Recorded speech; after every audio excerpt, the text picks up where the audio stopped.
The following presentation is a gift from the team at Streamline Publishing, publishers of Fine Art Connoisseur, Plein Air Magazine, and weekly newsletters Fine Art Today, Realism Today, Plein Air Today, and American Watercolor, and events, the Plein Air Convention and the Figurative-art Convention. We offer over 400 different art instruction tutorials and ultra-high-quality video by the world's leading artists. If you like what you see, help us support our artists and our team with your purchase. Each video aired has a special discount code for today only in the comments section with a link to the video offered. And to see everything we do, or if you want to receive notice of new releases, new products, and new events for artists, simply click the other link, which says, "See everything we do." Thank you. Hi, I'm Eric Rhodes with Plein Air and Fine Art Connoisseur magazines. We have a special video for you today, Painting Figures from Photographs with Nancy Tankersley.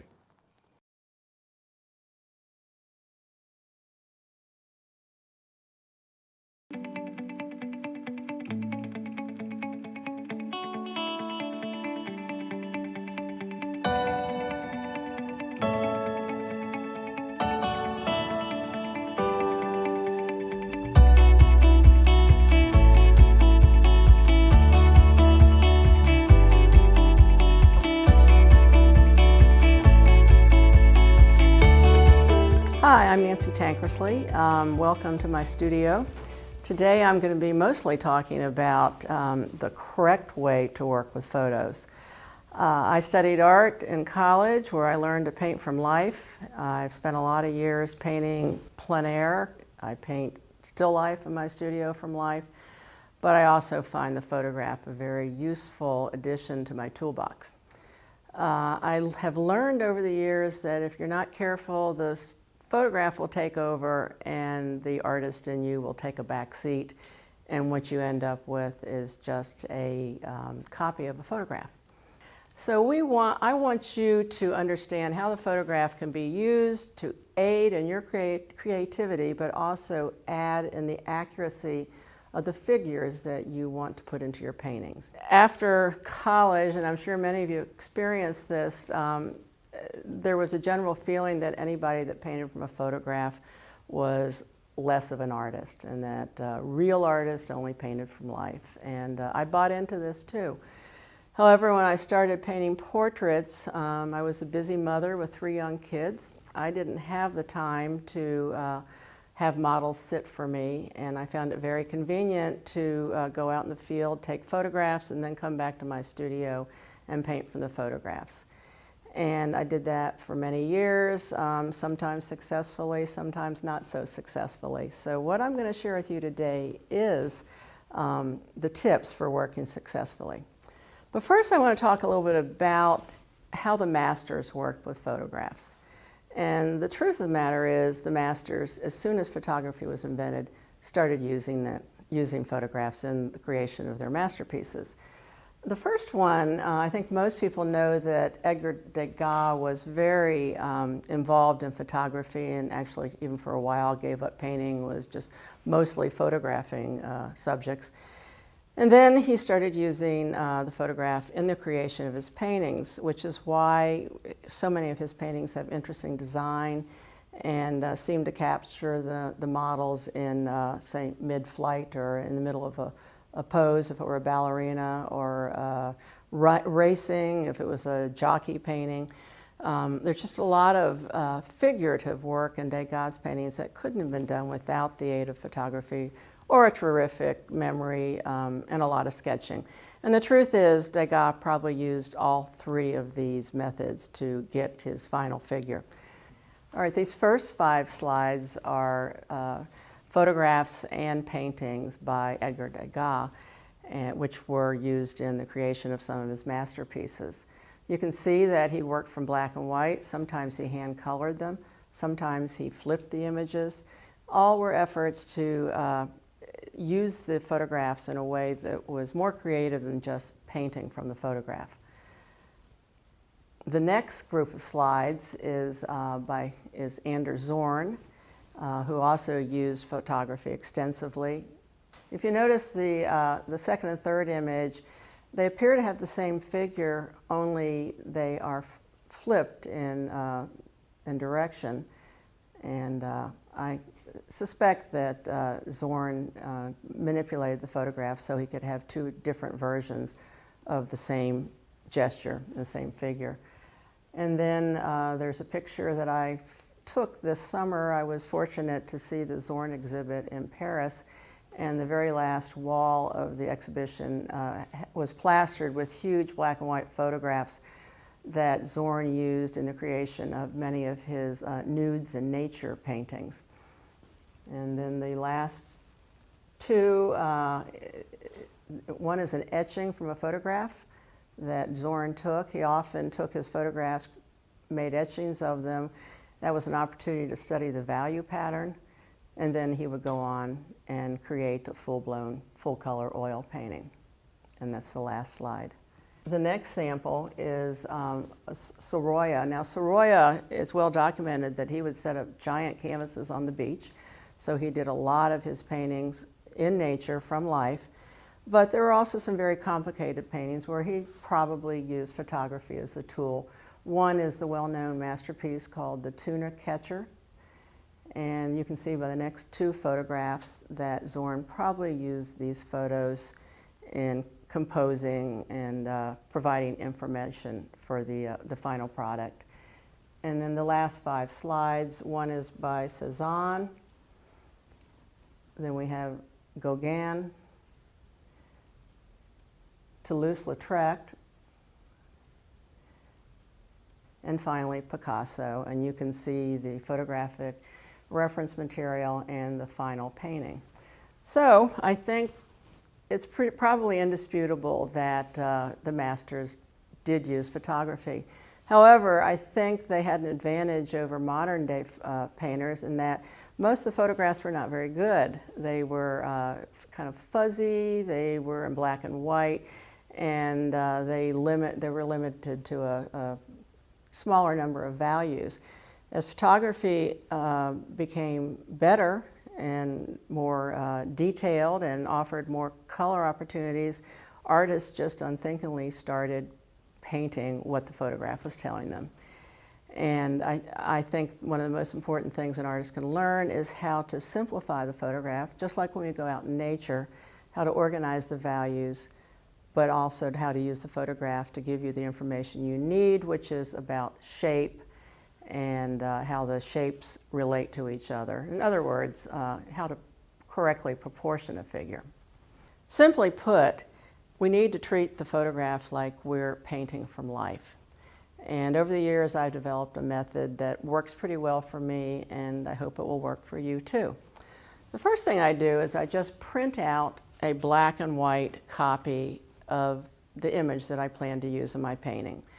I do black and white because converting value, or colors to value, is one of the most difficult tasks that an artist faces, especially a beginning artist. It's really tough to understand how dark or how light to make a color to make it equal the value that it needs to be.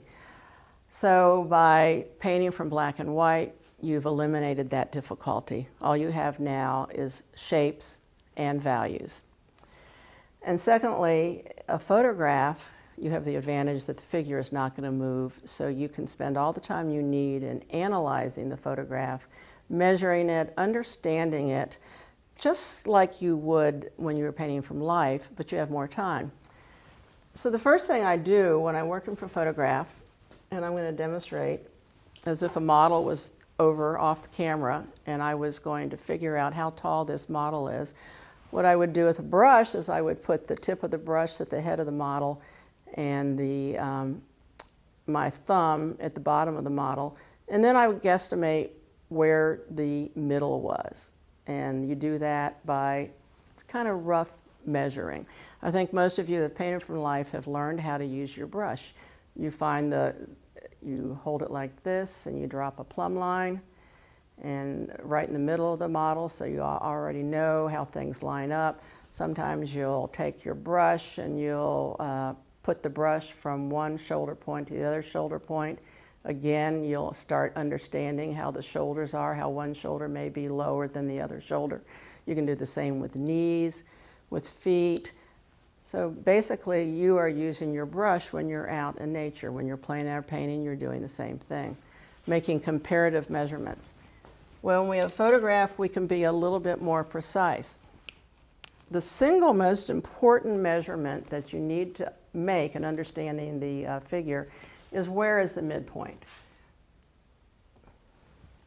So first thing I do is I draw a line at the top of the head and at the bottom of the feet. Next thing I do is I will measure, see how large this figure is, and I find that this figure is approximately 24 centimeters, which means that the midpoint for this figure will be at 12 centimeters. So I will draw a line across here. I forgot to mention, I learned after I bought many boxes of clear plastic sleeves that if I bought a dry erase pen, I could use the same sleeve over and over and make different measurements during the session. So I recommend getting some plastic sleeves, dry erase pen, and slipping your images into the plastic sleeve. Okay, so right now I've already made an important discovery that her purse, her hand, her head, all of that is above the center line. And if you're an experienced artist and a pretty good draftsman, that may be all you need to know. But this is the single most important measurement you need to make. Secondly, I like to drop a vertical line. It doesn't matter exactly where it is. I just want to make sure that it's somewhere toward the center of the figure. And I recommend getting a T-square because it's really important to line it up with the edges of the paper just like you'd line it up with your canvas. So I'm going to draw a center line there. So what I've learned from this center line is that from the top of her head, which is really the highest point of her head is here, you follow the center line down. Her purse is all the way over on this side of the center line, and the center line bisects her heels down there. This is really an important thing to know for gesture because if you don't see this right away, you may end up drawing her a little bit too straight. Now another measurement I might make if I felt like I needed it is I would bisect this line again, so it would be in fourths, and again we were operating with 12 centimeters there, so 6 centimeters would divide it into fourths.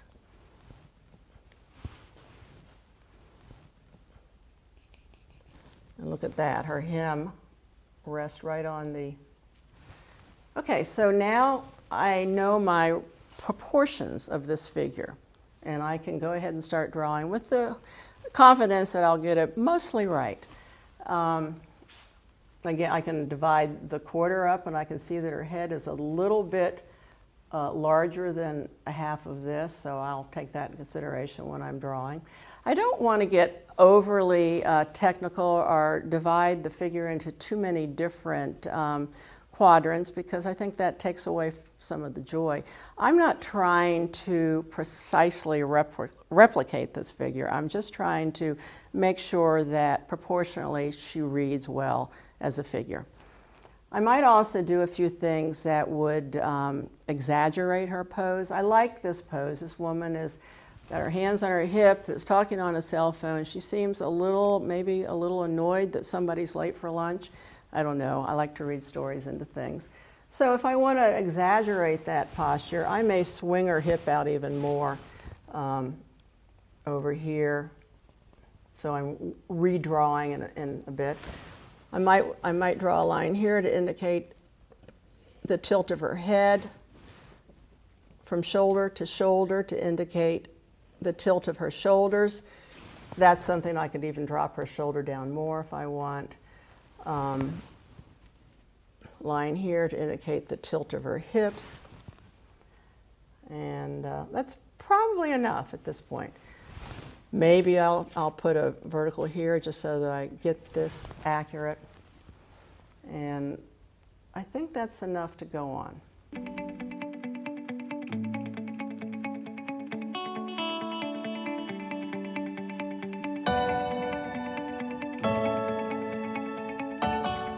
All right, when I first started painting, I was taught to put a full 18 colors out on my palette. There were colors that you used for portraits, and there were colors that you used for landscape, and it was all very confusing. Over the years, as I've painted more and more outside, I've learned to simplify my palette, and I'm a great proponent now of the limited palette. I do like to use what's called an expanded limited palette, in that I have 2 versions of yellow, 2 versions of red, and usually 2 versions of blue in addition to white. This is how I lay my palette out. Again, I am a limited palette proponent. I think you can mix almost any color you need with just some versions of yellow, red, and blue. In this case, I am using a Hansa Yellow Light, a Indian Yellow, Naphthol Yellow, alizarin Permanent, and ultramarine blue. I have on my palette cobalt teal, which I'll talk about later.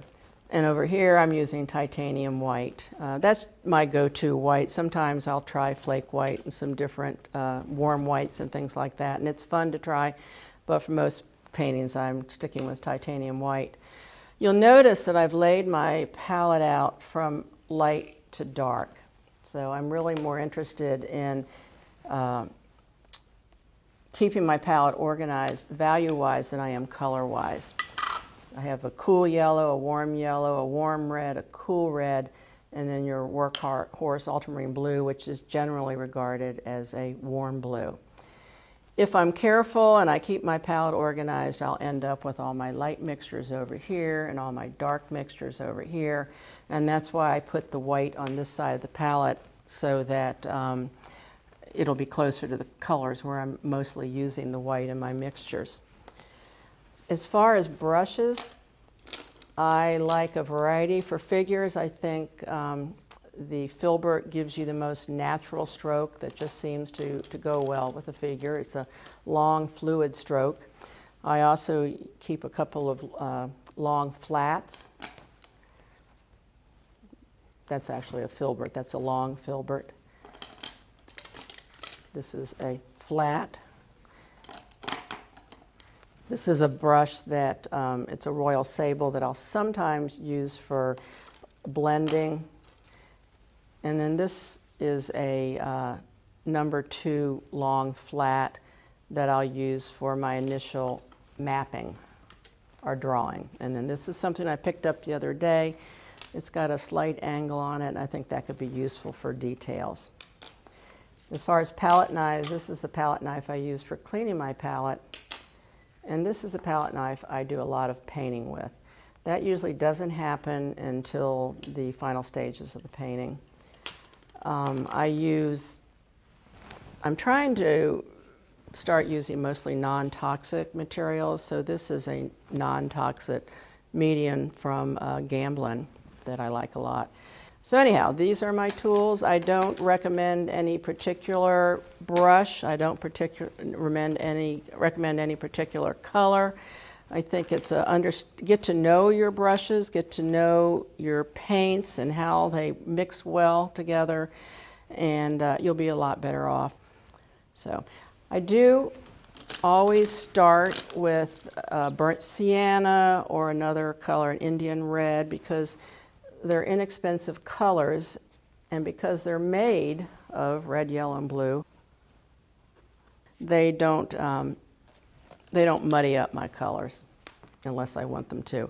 So I always have my burnt sienna on this side of the palette, because once I actually start painting with color, I don't want to be dipping into it by mistake thinking that it was alizarin red, so it stays over there.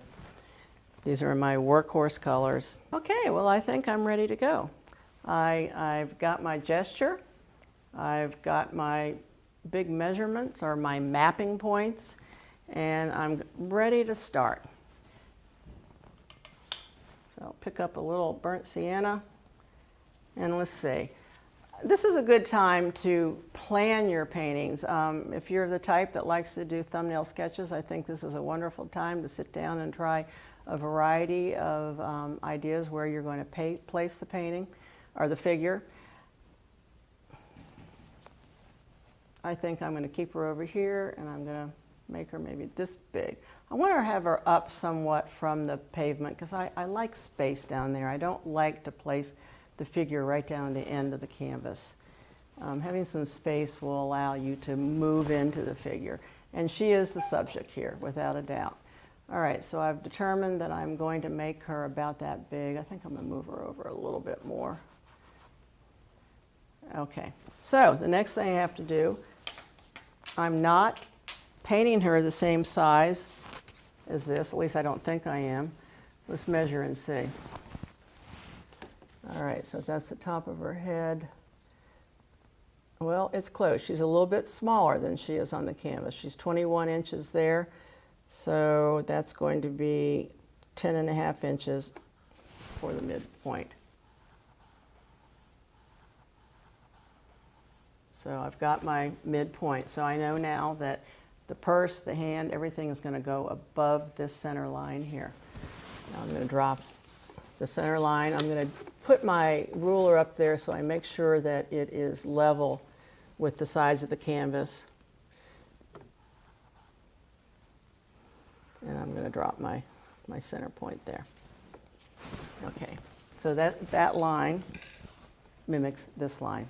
Okay, one other area of measurement that I forgot to talk about is understanding gesture is important, and it can be aided by doing something like this. Guesstimating where the center line, the back of her head is, drawing a line there, understanding where the back of her figure is, drawing a line there, and then the swing of her legs. So I understand now that the figure is something like that. And I'm going to try to replicate that and maybe even exaggerate it. I'm going to put a dot here for the quarter mark. I've been doing this a long time and pretty much eyeball it. All right.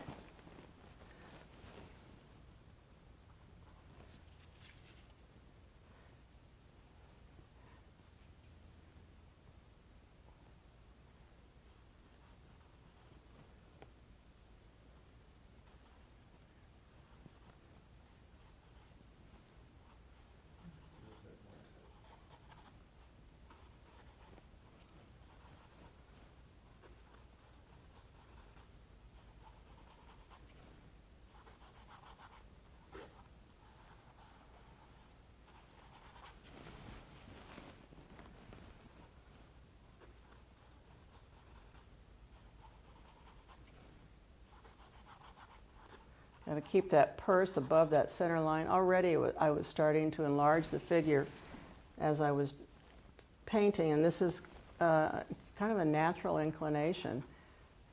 My first lines were inaccurate.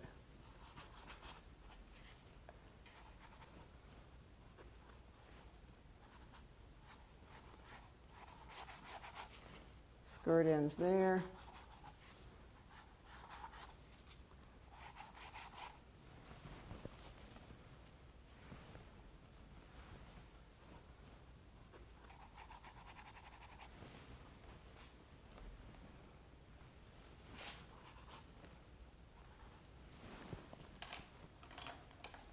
Now, rather than continuing with drawing and trying to be too precise, I'm going to block in the overall shape. Using a fairly dry brush. I don't want to get a lot of wet paint in here now, but I can get a little bit.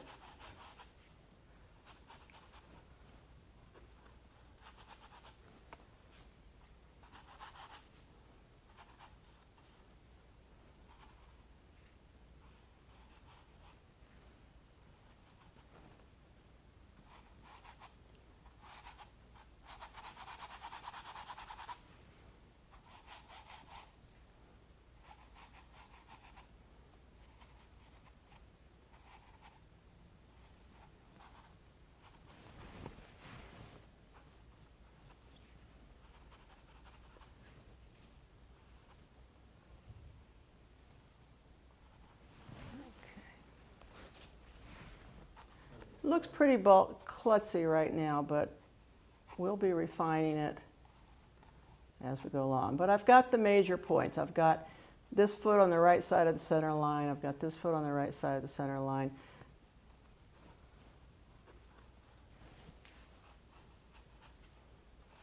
Okay. All right, now I'm going to figure out what else I'm going to do with this painting. Okay, so you can see there's not a whole lot going on in this painting. This woman is standing outside of a busy store. There's bright sunlight. There's some interesting divisions of shape in the background. And I'm just going to indicate some of those elements and figure out how I'm going to divide this canvas up.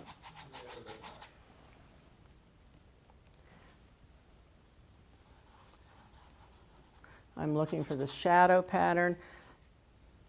I may bring the shadow that's cast from the building over to meet her.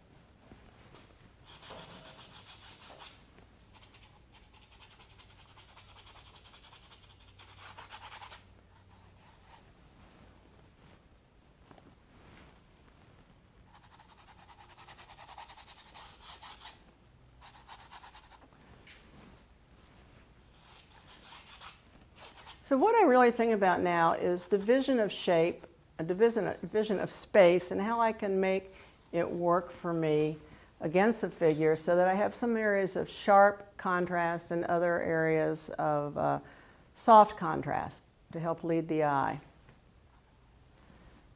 And I think I'm going to make a suggestion of some type of cast shadow here, which is a device that will lead you into the figure.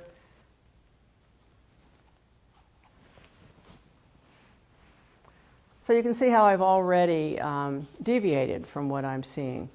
There is another figure in the shadow area. I don't think I'm going to put her in, but I am going to put some abstract shapes in the background just to add some color interest. Let me clean it up a little bit.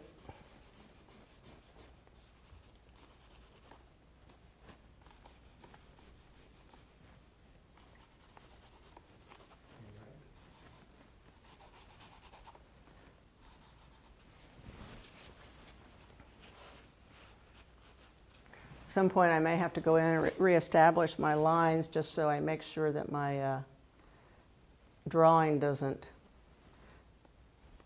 go off track. So I'm going to put this bottom point, top point, and the middle right in there again. Make sure I'm on track.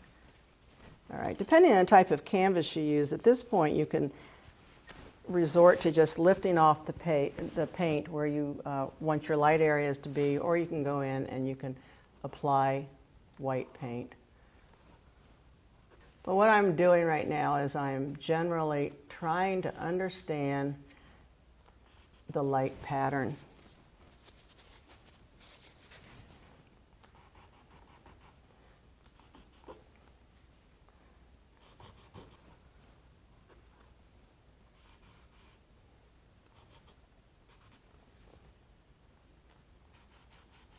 A bit of light there.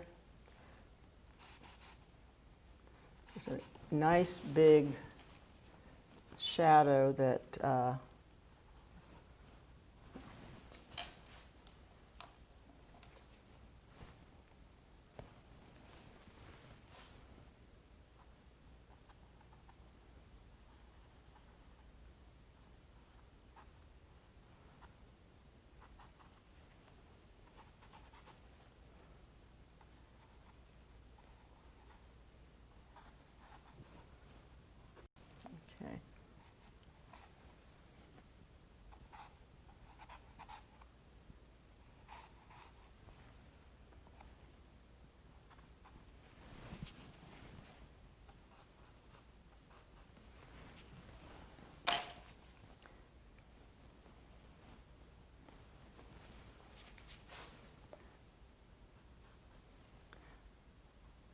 taking a little ultramarine and going back in and redrawing a little bit, reestablishing the gesture.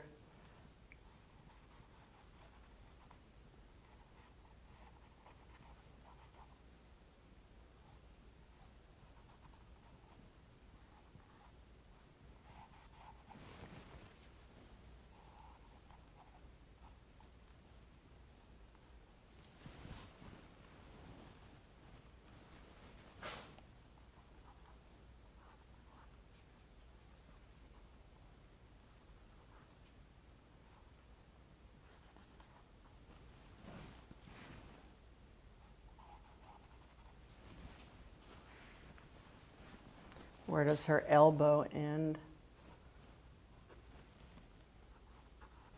The angle of this arm coming out. I'm not feeling like she's lining up very well. So I need to go back to my ruler. I'm going to drop a line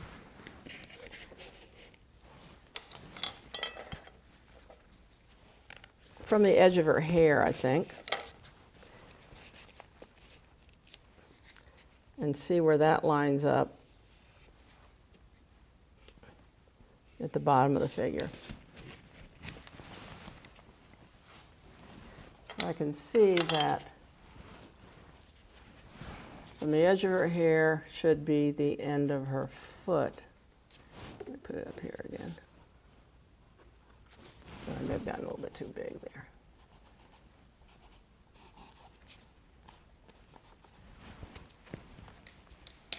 All right, now she's starting to take on a little bit more of the attitude that I want to convey.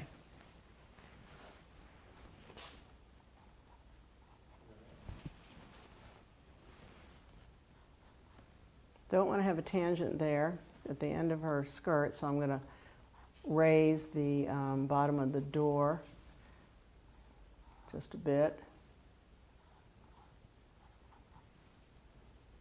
Okay, and don't forget the all-important shadow.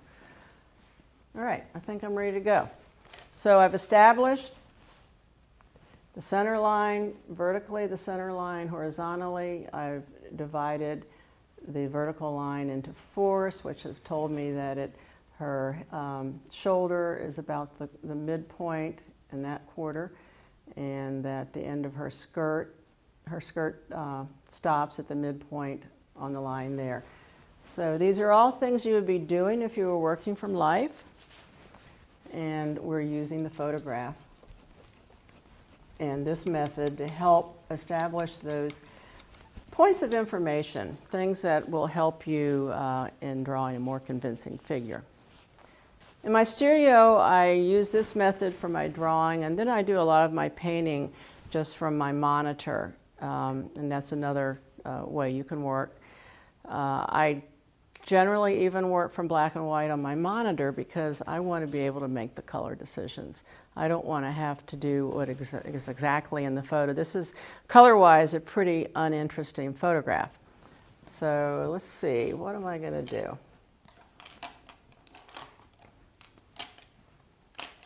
I think I'm going to put her in a green shirt. So the first thing I'm going to do is mix up a dark green and paint in the shadows.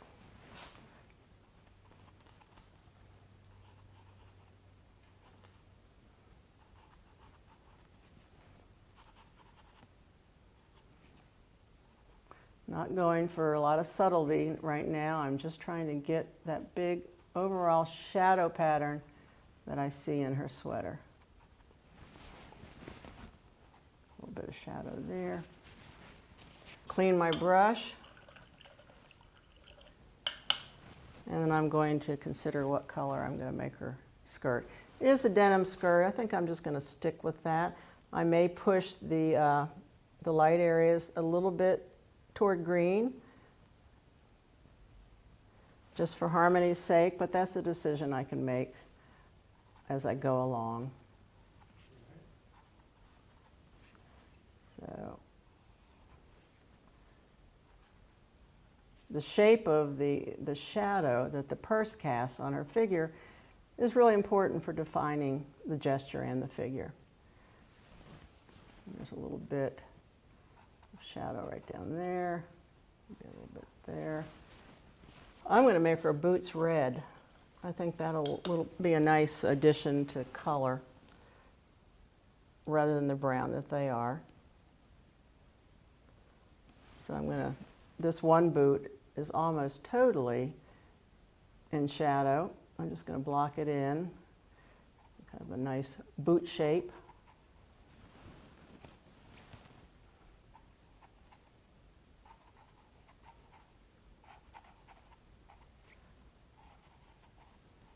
Not getting too much into detail at this point. Go back, and I am going to keep her a blonde. I like that overall color.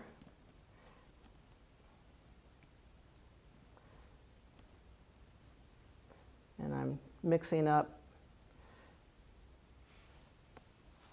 just kind of a warm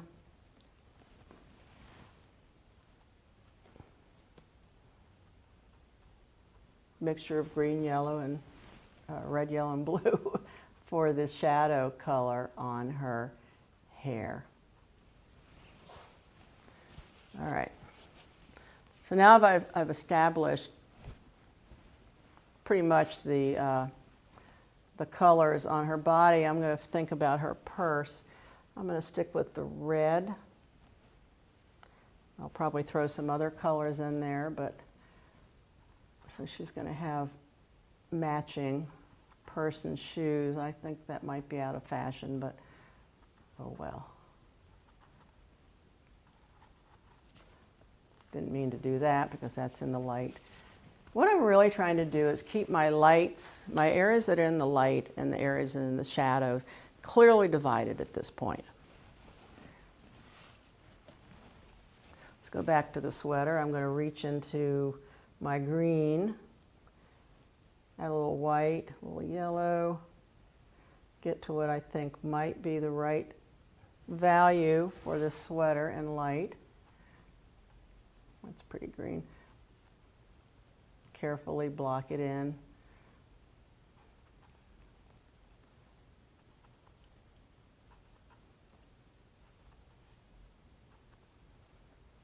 There's a little bit of light down here. Those arms are mostly in the light. You notice how I've redrawn her arm as I'm painting color. As I notice that things may be a little out of proportion, that's when I make corrections. I'm essentially working from large to small. I'm trying to see the large shapes, trying to get those shapes correct, and then moving on to the next shape. So I'm going to do my denim skirt in light now. Put a little yellow in it to keep it, has a slight green cast.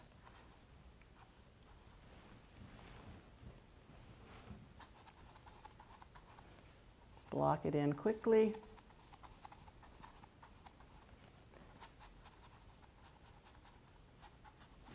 Okay.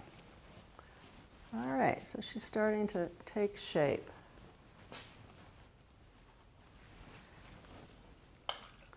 Let me get the light area of her boots. So that will be my warm red, maybe a little bit of my warm yellow. I want to really pop some color here, and a little white. And I'll look at the photograph, and I can tell from black and white which areas are getting light and paint them in. Not getting too involved in the wrinkles. I'm still going for overall form at this point.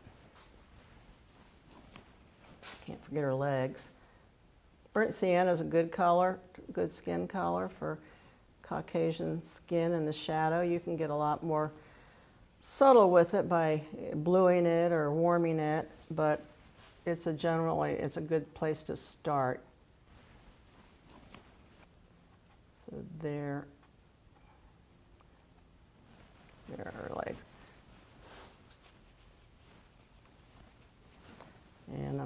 mix the bright color of the purse. Basically, the purse is like a block or a rectangle, and I'm trying to find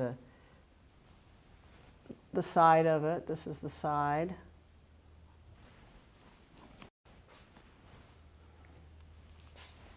And the bottom. This is the bottom.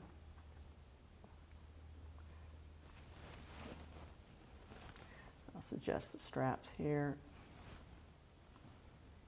I'm still painting with a fairly large brush. Okay. At this point, I'm going to leave the figure and I'm going to go on and resolve the rest of the things that are happening. So my color photograph, it's a pretty nondescript color. It's a pavement color. So me, as the artist, I can do whatever I want as long as the value is right. So I'm going to mix a lot of white. When you're mixing a light color, it's best to start with your white and then add the color in. I'm going to add a little yellow, just sunlight, maybe a little burnt sienna.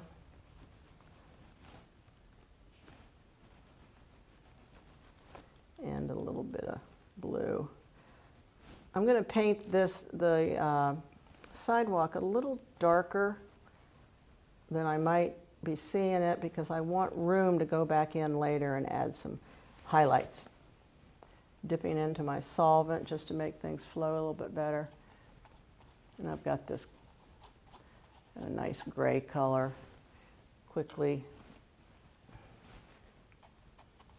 start to chisel the figure a little bit with the background color.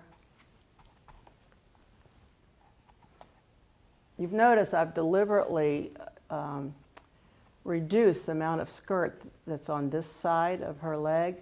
I think it emphasizes the gesture a little bit better, gives her a little bit more swing in her hip. So again, that's you, the artist, taking control of the photograph, using the photograph for the basic information you need, which is proportion and values, and then doing it your way.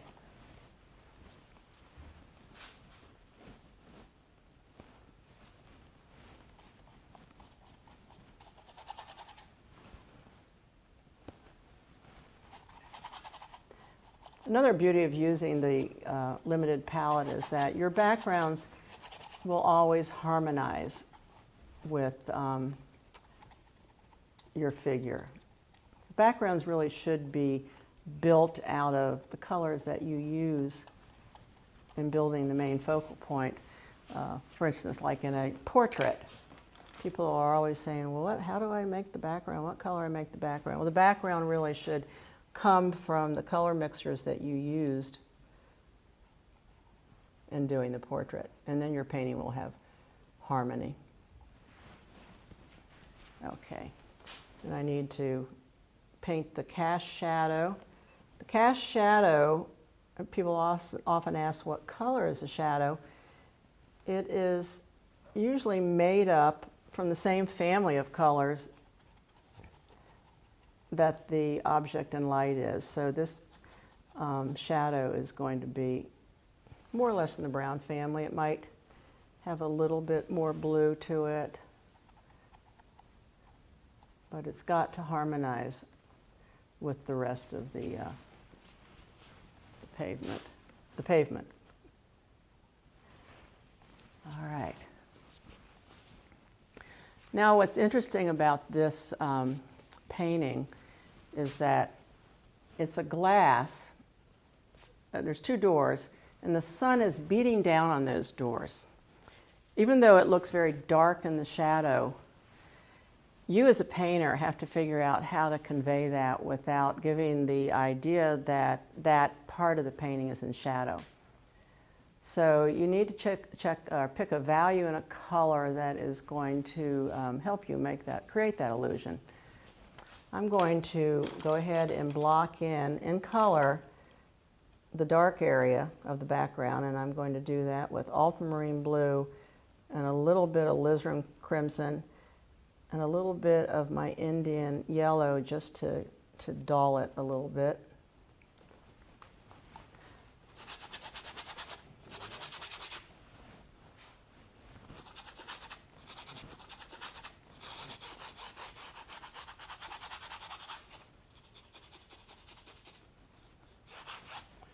So again, I'm using the same procedure that I did with the figure. I am establishing my areas of shadow.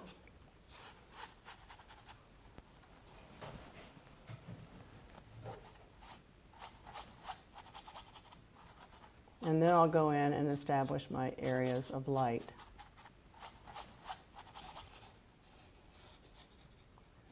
Okay.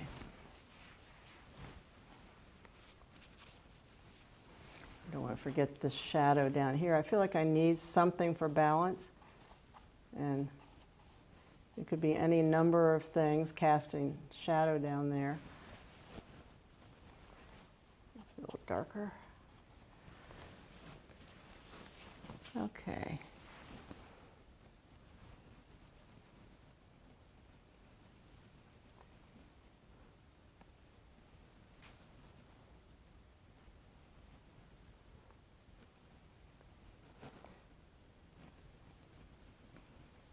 All right.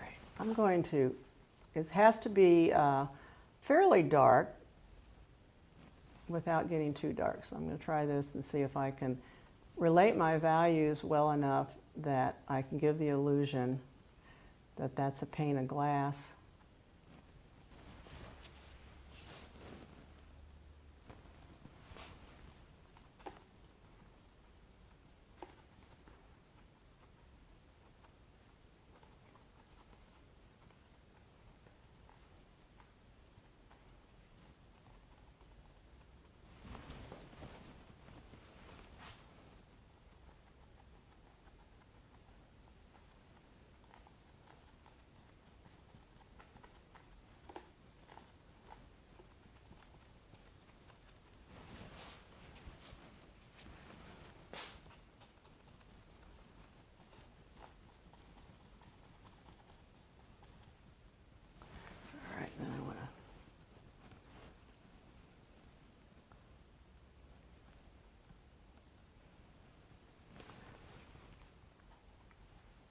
I've made a kind of light lavender to suggest the metal frame of the door. I'm just kind of playing with color. I'm not trying to be accurate as to what the camera has recorded. I'm trying to pick colors that I think will work, but also make a pretty painting.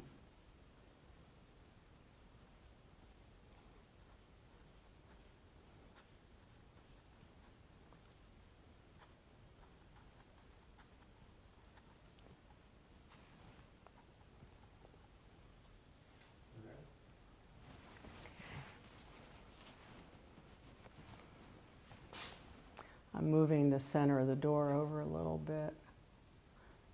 I kind of like the idea of her head being framed in a dark value.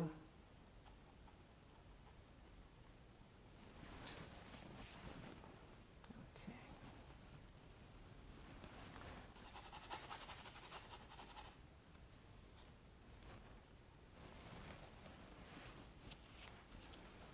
All right, I've reached the point where everything is has paint on it.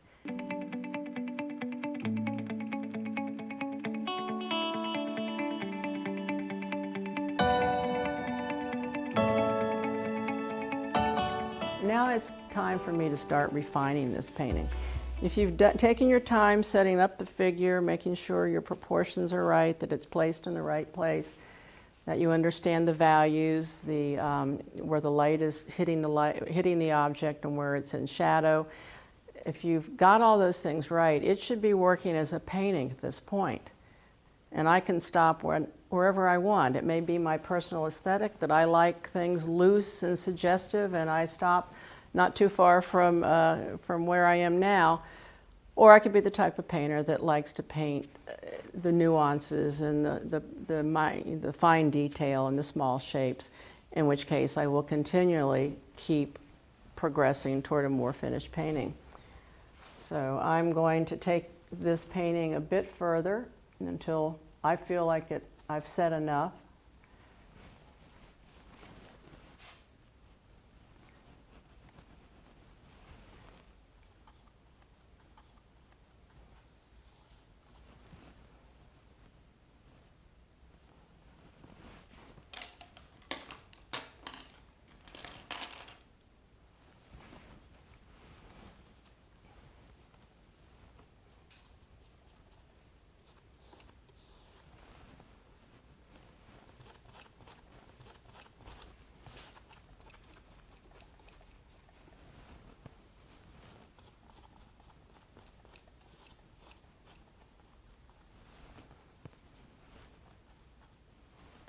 need to introduce some of the color that I've used in her sweater just to suggest some things happening behind this pane of glass.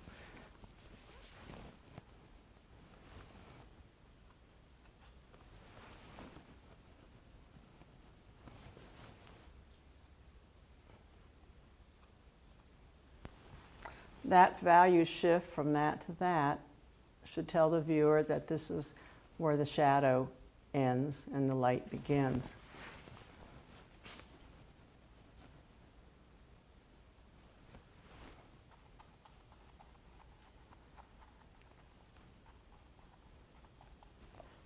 This has a little bit more lavender in it. I kind of like that. It's got the brown, but it's got a little more lavender. I'm going to go back here and adjust this shadow a bit.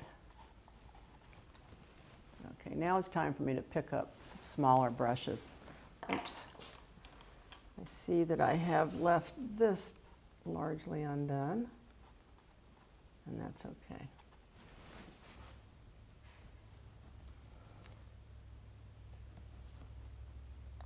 Now I'm going to be painting the light side of her hair, dipping back into one of my light mixtures. The beauty of working with just 5 colors is that if I spoil a mixture or pollute a mixture and need that color again, it's not that hard to get to it.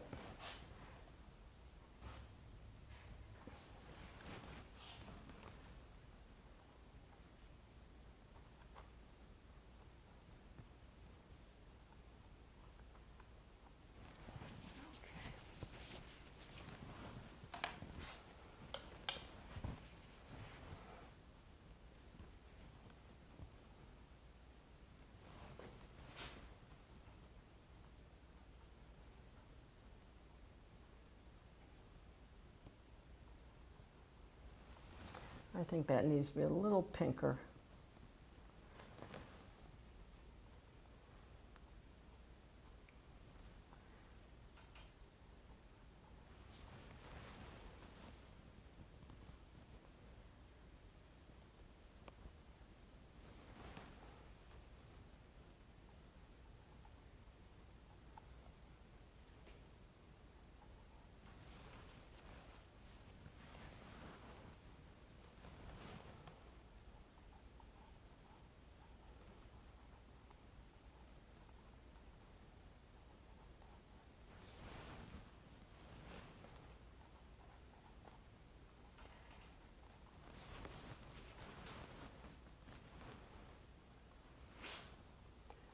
Just trying to refine the hand and this arm a little bit.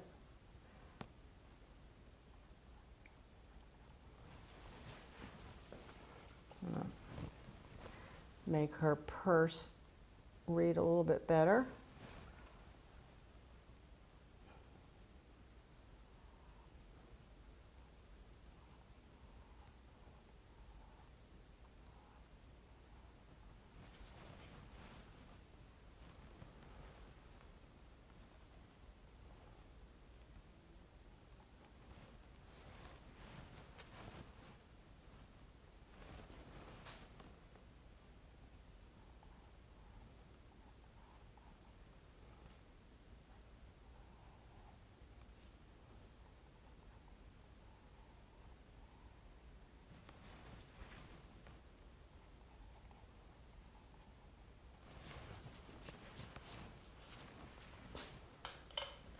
If you remember when I started and blocked the figure in, she was pretty hulky looking. But as I refine using negative shape in the background, she starts to take on a more feminine form, a little bit more graceful. But in the beginning, my proportions, her head in relation to her body, in relation to her skirt, in relation to her lower extremities, her boots, were fairly correct because of the way I laid the measurements in. I used my own method of measuring. You'll find if you work with this method that you'll develop your own needs as far as measuring. So it's, you know, it's a system that you make your own, just like when you're painting from life. Things will start to make sense to you after working a certain way for a while.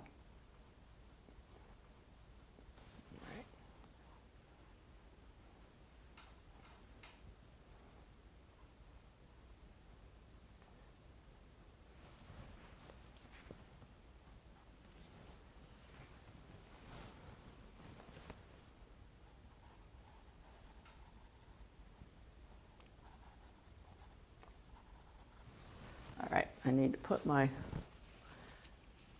little brush away for a few minutes until I have a chance to analyze where I'm going now. I'm feeling that the shapes are all fairly accurate. Oh, that line goes down that way. That was a little bit of an error there, so I'm going to correct that.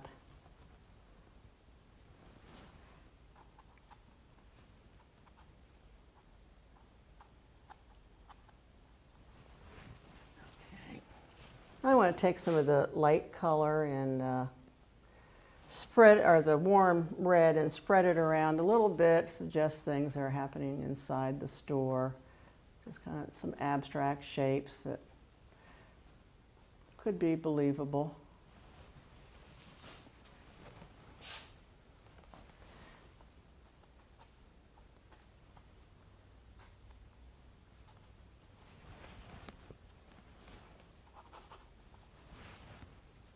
Can't make that too light, because that will disrupt my my large dark, and I want to keep that large dark.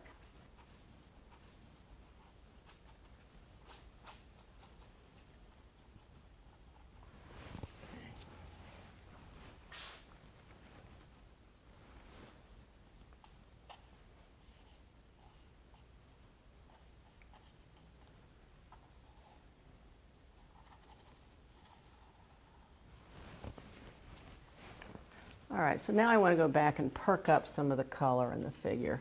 I want to drop this shoulder a tiny bit too.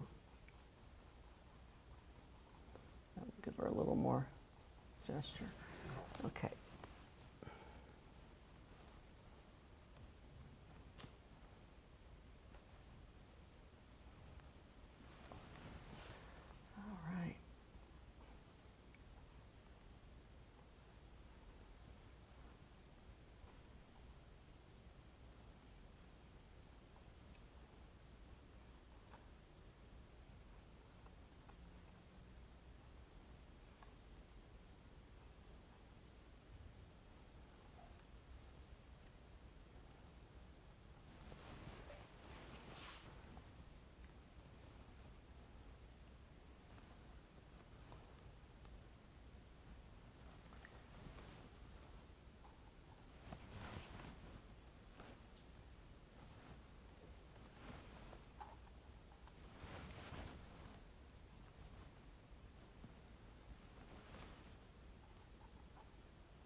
Got a little too light on that shadow there. I need to go back and darken it.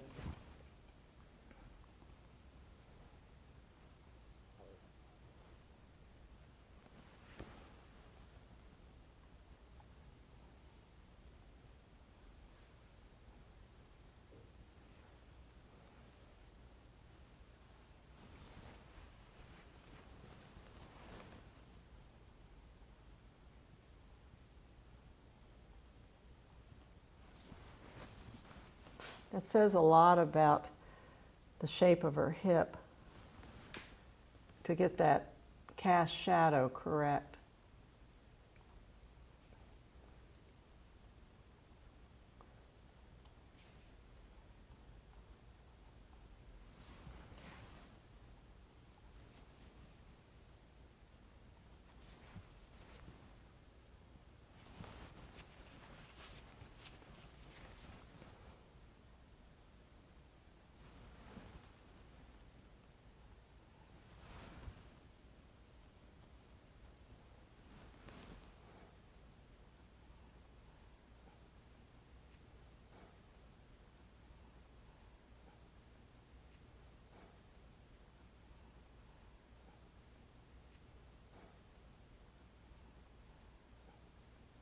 Okay, so the last touches I'm going to do, and I could continue on this further, but I want to move on to another demo to show you how to incorporate multiple figures into your paintings.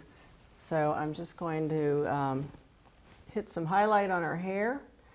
Why is the highlight important? Because it makes the head dimensional. And even though you can't really see it, you know that it's got to be there. If her head is a round shape and light is coming down and touching that head somewhere, it's going to have a highlight at the area that's closest to the light source. So by adding the highlight up there, it gives her head a little bit more shape. So the last concept I want to talk about and demonstrate in this painting is the concept of using a color as an aid to drawing your eye to a certain area. And the color should not have been used in any of your mixtures in your painting. So this is why I have saved my cobalt turquoise, and I'm going to use a little bit of this color on her cell phone to draw the eye up here, because that's really what this painting is about. She's talking on her cell phone, she's deep in conversation, and it's just a very contemporary, modern image, and the cell phone is an important part of it.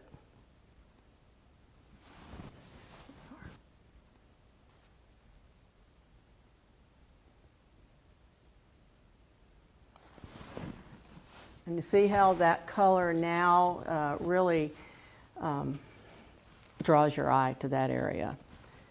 Now I can refine it a little bit, get an even smaller brush, and put some areas of dark around it that will help make that cell phone, even as small a shape as it is, it'll become an important part of the painting.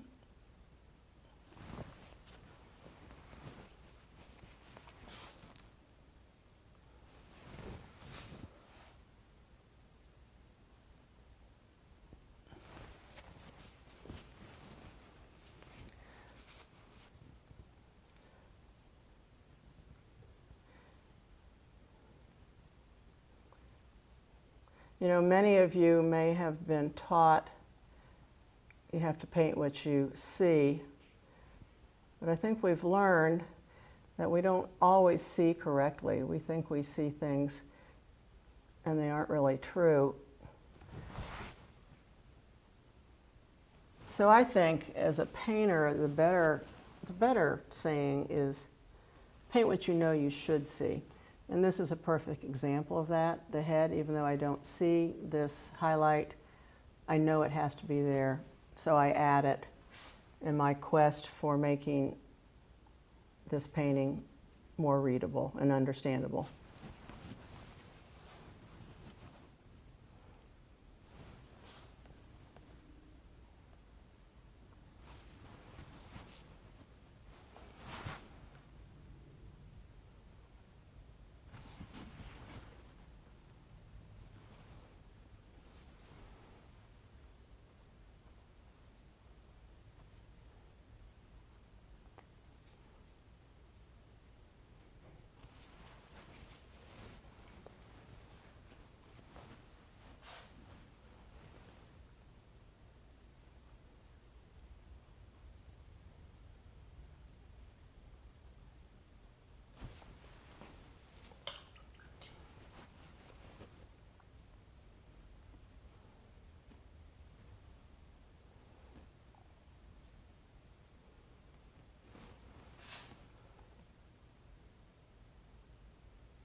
Now I could repeat that alien color a bit, but just alter it a tiny bit. Just add a little more color.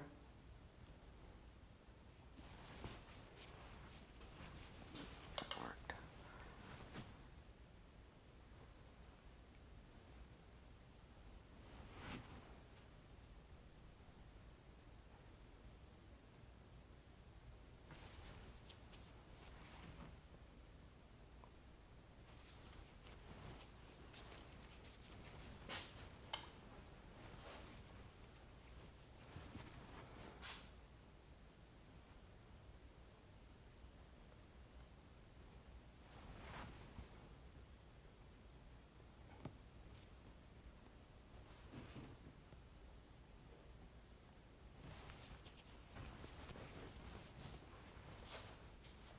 That's a little bit too.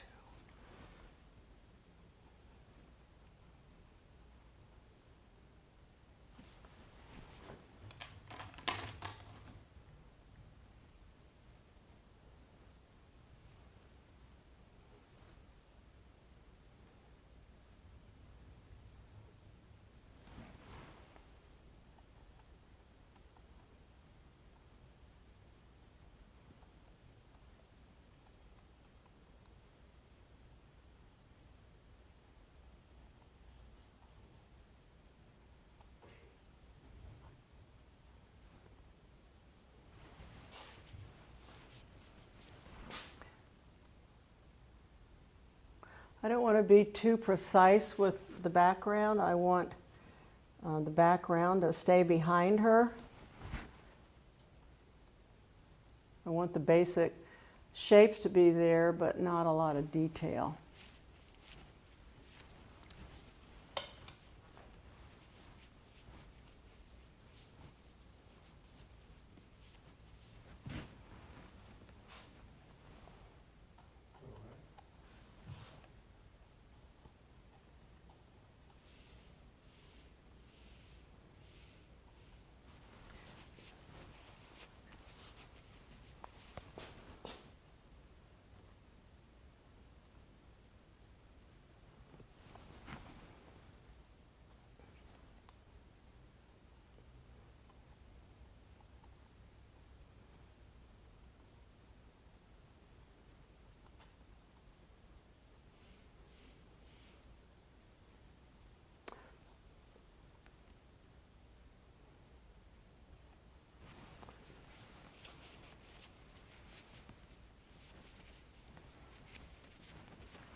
I'm still not happy with her left arm, so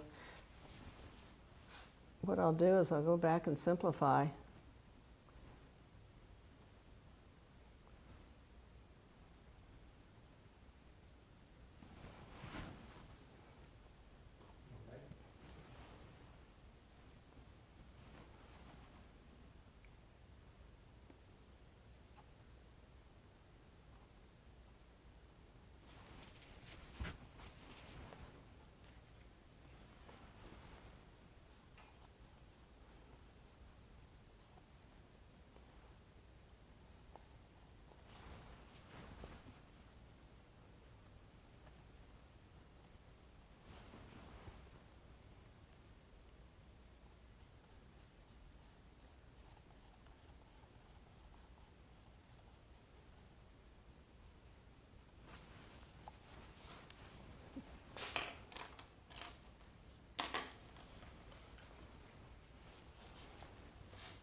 If you have a problem area, one of the ways to resolve it is to minimize the edges. In other words, make them soft edges, make the contrast less.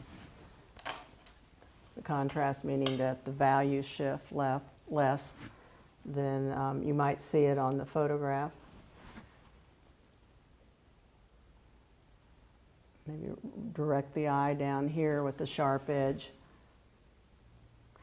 Direct it away from this area.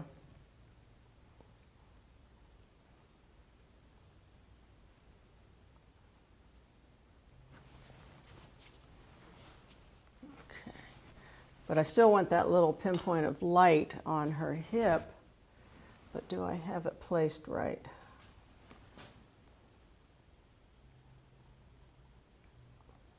There.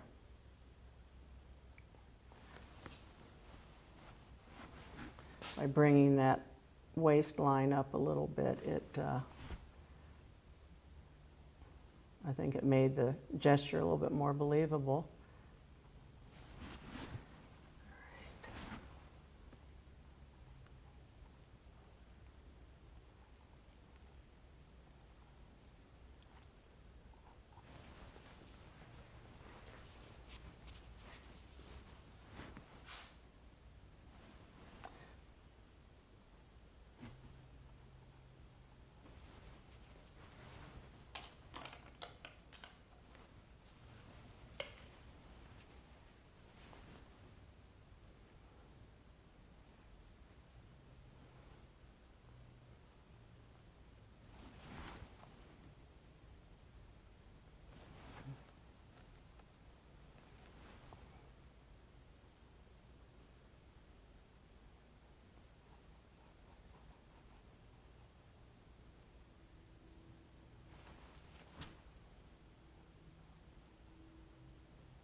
All right, so I hope you've learned that photos can be a wonderful aid for measuring, to get the accurate proportions of a figure, to get the accurate gesture of a figure, but that you shouldn't be a slave to totally copying the figure. The photograph sometimes gives you too much information, so you need to put on your artist's cap and decide what's necessary and what's not necessary. I always recommend working from black and white so that you're the master of color.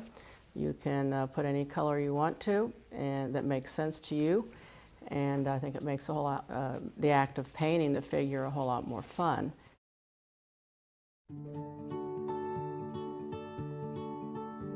Imagine how great it would be learning to paint multiple figures in one single painting. After all, the ability to bring the human form to life on a canvas is a skill many people marvel at, though it's not just painters who look in awe upon such work. People with no great interest in art are still mesmerized by lifelike paintings of the human form.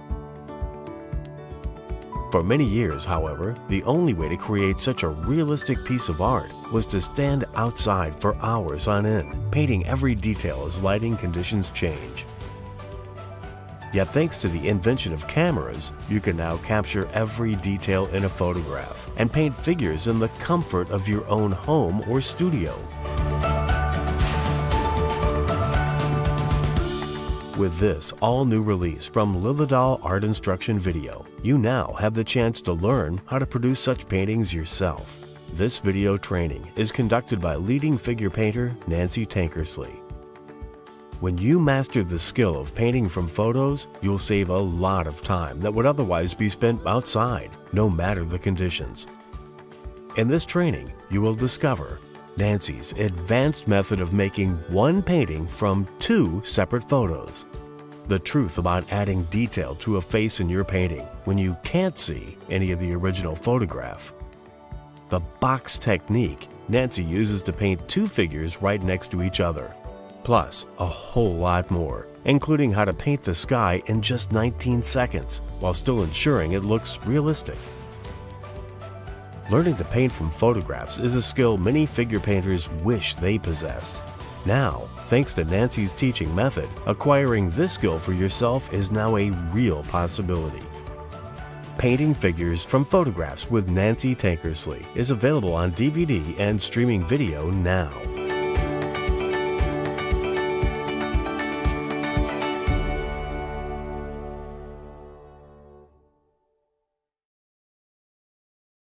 That was Painting Figures from Photographs with Nancy Tankersley. If you want to learn more about that video, you can find it at lilyartvideo.com. Now let's get right to our interview with Nancy.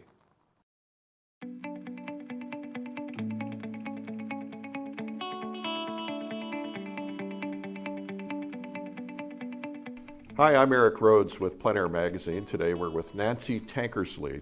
Nancy, welcome. Thank you, Eric. I'm so honored to have you in the studio with us today. Well, I'm delighted to be here. So I'm very curious. You have become this overnight success. Everybody's talking about you. Everybody's talking about your work. But you're not an overnight success. No. I know that. And so how long have you been painting? I've been painting since I was a teenager, I think. Maybe even before then. The whole story is my brother was given a John Nagy Learn to Draw set, and he did nothing with it, so I helped myself to it, and I started going through the lessons, and I was hooked. Was this a correspondence course? It was a box set that they were selling at the time, and it took you through shapes and perspective and shading and all the building blocks. And I was fascinated by it and quickly took to it, and then spent most of my time drawing and sketching. And then I borrowed his model car oil paints, you know, that came in those little... Yeah, testers. Yeah, and I got a picture from National Geographic, and I did my first oil painting with those. They were very shiny. Very shiny, yeah. I did a portrait of a little girl. And so from then on, I was pretty sure I wanted to be an artist. So you were, what, 12, 13 around that time? Yeah, adolescent, I think. And then I studied art in college, or in high school, and I was discouraged, of course, like everybody was. Tell me about that. Well, you know, the guidance counselor would say, well, you'll never make a living. You ought to go to study art education. And I said, nope, I want to be an artist. But I didn't come from a family of artists. We didn't really have any knowledge about art as a career. We didn't even have any original artwork in the house. So I ended up going to a college in Ohio based on somebody I met at work. I went to Miami University and studied art there for 2 years. I got a pretty good basic education there, but I really didn't know what I was going to do with it. So what year would that have been when you were in college? That was 1967 and 68. Okay. 69. And at that time I was dating my husband, and it just seemed like a better idea to get married. So I did, and he was a naval aviator, and we moved out to California, where he was going to the postgraduate school, and that's where I wanted to finish my degree. And I couldn't find an art program out there, and I ended up getting a degree from University of California at Santa Cruz in a major called Community Studies, and which was basically social work. So I got my degree out there.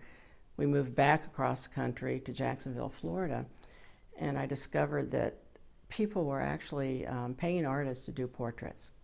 I had kind of thought that portraiture was dead, that photography had taken over, and nobody wanted painted portraits. And I'd always liked doing portraits. In college, I found I was fairly good at it. So I started doing portraits in Jacksonville, Florida.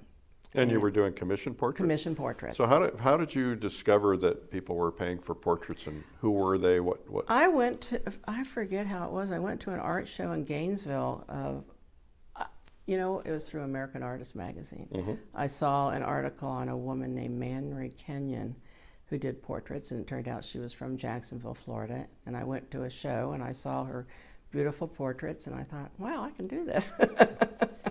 So I started doing some portraits in pastel.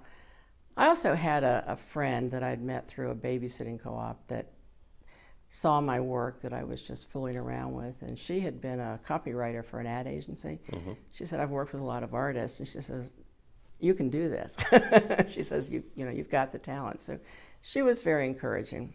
She suggested I just take some time every day and go into my studio, which was a 4th bedroom at that time.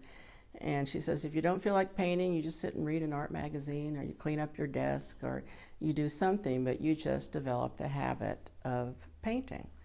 And she was a writer, so she had a writer with, you know, children, so she had done the same thing. Right. So it's really the same discipline, isn't it? It is, totally. You just have to force yourself to do it. Exactly. And sometimes the muse doesn't strike, and sometimes when you least expect it, it does. Right.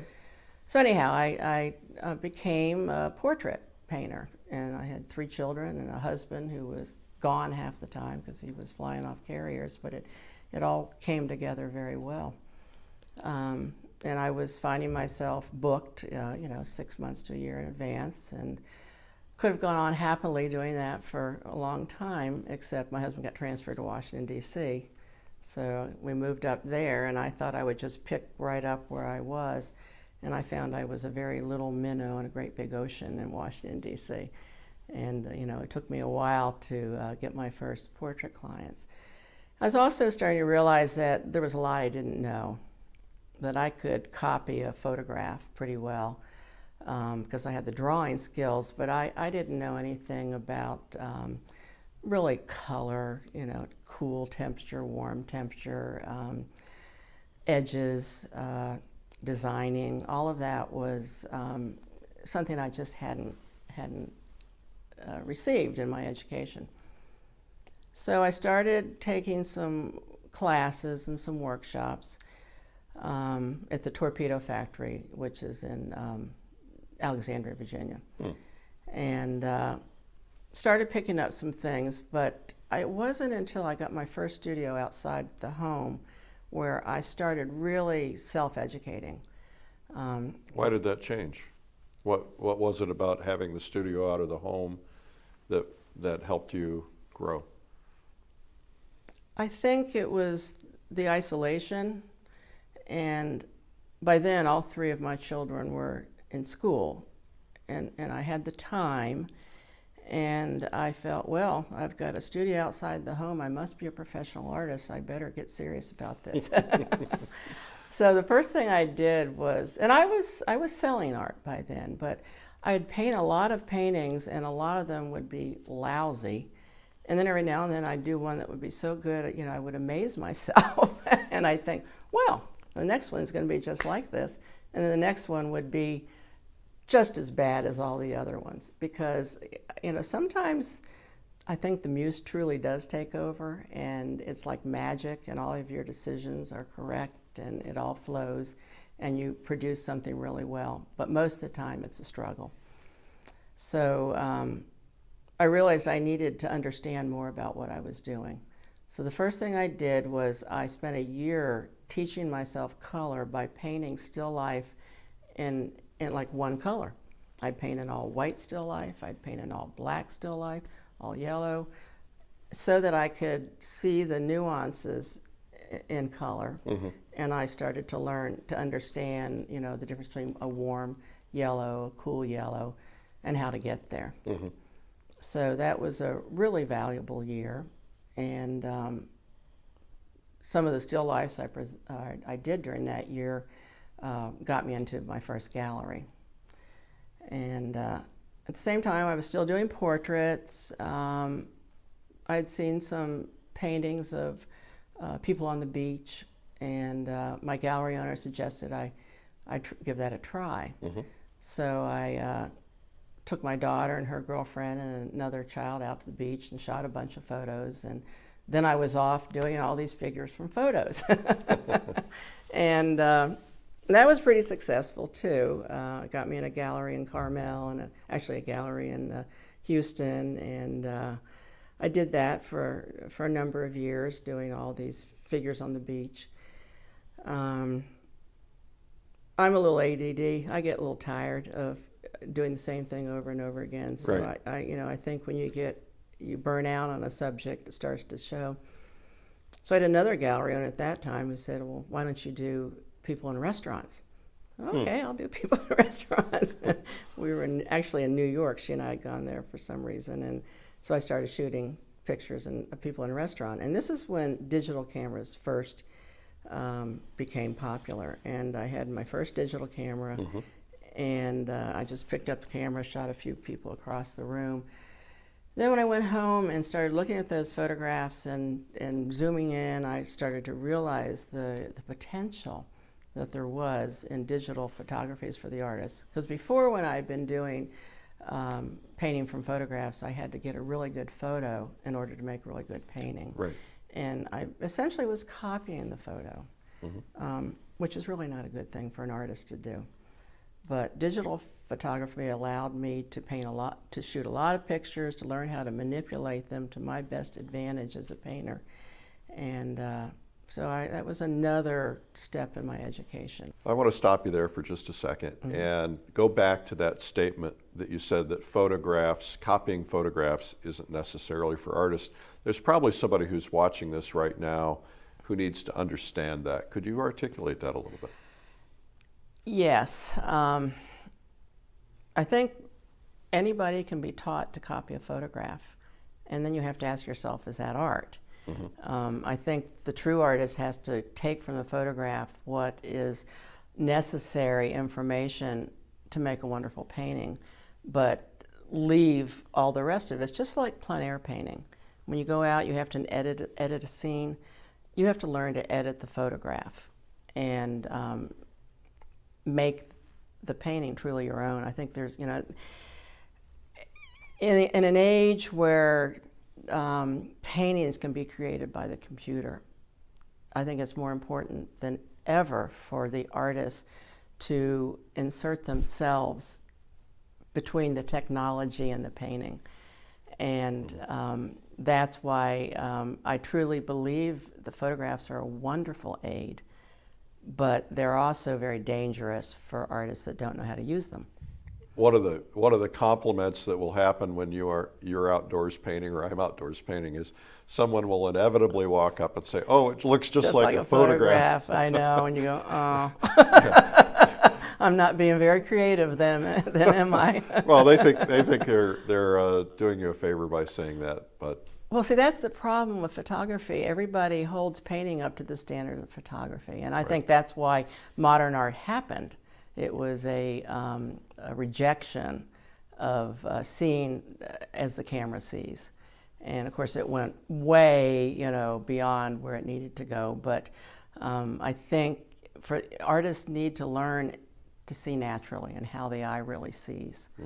Well, so let's talk about the development of artists. And I want to continue your story, but because we're on this thought process. It crossed my mind that when I was first painting, just being able to paint like the photograph was a good thing, I thought, because it was, it felt like I could measure it against something. But what do you tell your students? What is the process of learning like for them? Well, I tell them that, you mean in regards to photography? Well, in regards to, making, where do they start? How do they graduate from here to here and so on? Well, I think accurate drawing is essential. But that said, I think drawing is a activity that gets you to a place where you can accurately put marks on the canvas. I discourage my students from drawing complete drawings on the canvas, because if they find, as they're into the painting, they've made some errors in the drawing, they're going to be less likely to correct those errors. So drawing is an activity that you gain the skill, the hand-eye coordination you need as a painter. But that said, I do really emphasize correct drawing. Then from there, it's all about design and values, and seeing values correctly, and designing a painting so that people will immediately want to look at it. Artists get bogged down in details thinking that that's going to sell the painting or make people look at it, and it doesn't happen. It has to be a really wonderful design to pull them in, and then you can treat them with detail. You know, you like a magician, you lead them through the painting where you place your detail. And then the last to me, least important is color. And I know there's a lot of people out there who think that's a terrible thing to say, but I think if a painting is done in correct values, color is not nearly as important. And that's why I have my students work from black and white photos, so that they can put their own color either through their creativity or their memory, or whatever they want to do. And that's kind of the fun of painting, is you start to own the reality of that you see. I like that. This is exactly the process that I go through in my teaching as well. Is I think that color complicates everything, and I've seen too many people give up painting because they get frustrated fast, and their self-confidence is low. They don't feel like they have talent, and so they give it up. So I try to start them with, first off, and this is probably opposite of what you suggest, but I basically start them, if they have no drawing experience, I start them by tracing a photograph, and just big shapes, and then placing the values in there. And that's just kind of their very beginning stage, and then hope to get them to the point where they can do this on their own without a photograph in the future. But I think this values thing has been really underplayed, and because color is so complicated. It doesn't have to be, but in the beginning, you get the colors wrong because the values aren't right. Absolutely. In the colors. Yeah, the old saying, color gets all the credit, value does all the work. Right. And I totally believe in that. Right. And design does the other part of the work. Yeah, design is crucial. And then the last thing I think is edges. After my students are comfortable with the other, which is drawing, design, value, mixing color, then I start to really concentrate on edges, because I think edges are what separates a pretty good painter from a really great painter. And so can you articulate that for somebody who might not really edges, understand? It means you have two types of edges. You have hard edges where things you are delineated very crisply, and then you have very soft edges where like one shape seems to flow into another shape. And it's learning how to create those edges, and there are different ways to create the edges, and then where to place them in the painting, because how you place those edges has a lot to do with how people look at the painting. They normally go first to the area of hardest edges. Right. So it's usually the eye goes to the sharpest edge, and usually the most contrast. Isn't that exactly pretty correct? Yeah. And so if you're trying to, for instance, if you were doing a portrait, which part of the head is further away than the part you're seeing, so that edge would go softer, I assume? Yes, absolutely. Unless you're trying to draw the eye to that other ear or something, I suppose. Yeah, actually, when I teach portraits, I try to get my people to envision the box, envision that head as a box, where you have the top of the box, the sides of the box, the front of the box, and where the box turns, is where you have the highlights. And it's funny, in the last 10 years, everything I'd learned, and I've learned a lot from different teachers because I've taken a lot of workshops, and it's all come together. And what I think I've really learned as a teacher is that once you learn the main concepts in a big, simple way, then it all makes sense, and you can start then breaking those concepts down into more and more sophisticated truths. Like you don't tell a first-time painter, cool that red. You know, that's a more sophisticated instruction. So it's almost like a funnel, right? Yeah. So when you're entering the funnel, at the top of the funnel, you give them very, very basic, relatively unsophisticated data. Yeah. And then as they get a little bit more experience, you kind of narrow it down and you narrow it down and further down to the point where then you get into the crisp details. And the nuances. Yeah. Yeah.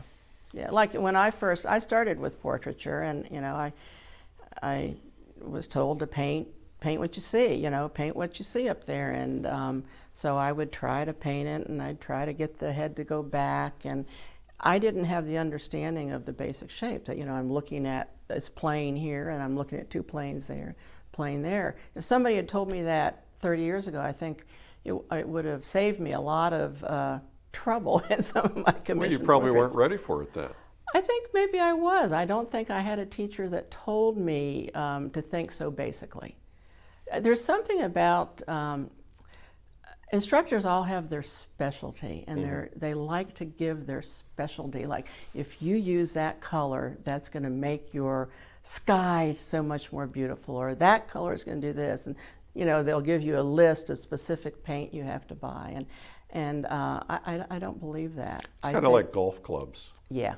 Right? Yeah. This golf club is going to make you a better golfer. Yeah, there's nothing that's going to make you a better painter except a good grasp of the concepts that help you turn a two-dimensional surface into a three-dimensional appearing surface. So again, I start with the very simple concepts. I try to get them to understand them. And then the longer I work with people, then the more we get into nuances. So you said something earlier that I wanted to just bring up for the viewer, and that is that you take workshops. I do. And the one thing that I think we assume is that when someone gets to the stature of someone like yourself, where you're a highly accomplished painter, we assume that you have all the answers. And yet what I've found is that the best of the best, the cream of the crop, they're always taking other people's workshops. They're always looking to learn something new. Yeah, I think there's always something to learn from somebody else. I'm fortunate that I have a studio in Easton, Maryland, where it's large enough where I, from time to time, invite other people in to give workshops in my studio. So I'm at the point now where I'm very careful who I invite. It has to be somebody whose work I really admire, and so that's been another part of my education. I think that's why in the last 10 years I've been privileged to see many fine artists give demos, and I can't think of one where I didn't pick up some bit of information that was useful. So you started at some point, you started plein air painting. Yeah. When did that all come about? That started around 2000. I had been painting very happily in my studio, either from still lifes, occasionally from figures, and then landscapes from photos. You know, I saw no reason to go out and inconvenience myself. But I had a very good friend who was a member of the Washington Society of Landscape Painters, and she wanted me to join that group. And she says, we meet once a month, and we all go painting together. So she started dragging me out into to nature, which I love, but, you know, I just didn't think the two mixed. And I started getting hooked. The first few times I went out, it was like I was so totally humbled. It was like, it's all green, you know. How do you separate any, you know, it was just totally frustrating. For a first-time plein air painter, even somebody who's been in the studio their whole life, it's overwhelming. It is overwhelming, because in the studio you have control. You have control over the light. You have control over the placement of objects. You're comfortable, you know, it's not raining on you, the wind's not blowing. So, you know, it was a real challenge. And I have to say, my work took a real step back. If you looked at my landscape paintings from photographs, they were pretty good. I was selling them. My plein air work was really bad, really, really bad. And even now, sometimes it's really bad. Right. But I began to realize that I was missing a lot by painting from photographs and only painting from the studio. So tell me more about that, because this is a really important point that a lot of people don't get about plein air painting. Right, right. Well, I think the real light bulb started going on when I studied with Ken Oster. I flew out to Tucson just because I had two friends who talked me into it. I didn't even know who he was. I wasn't that interested in doing it, but it sounded like fun.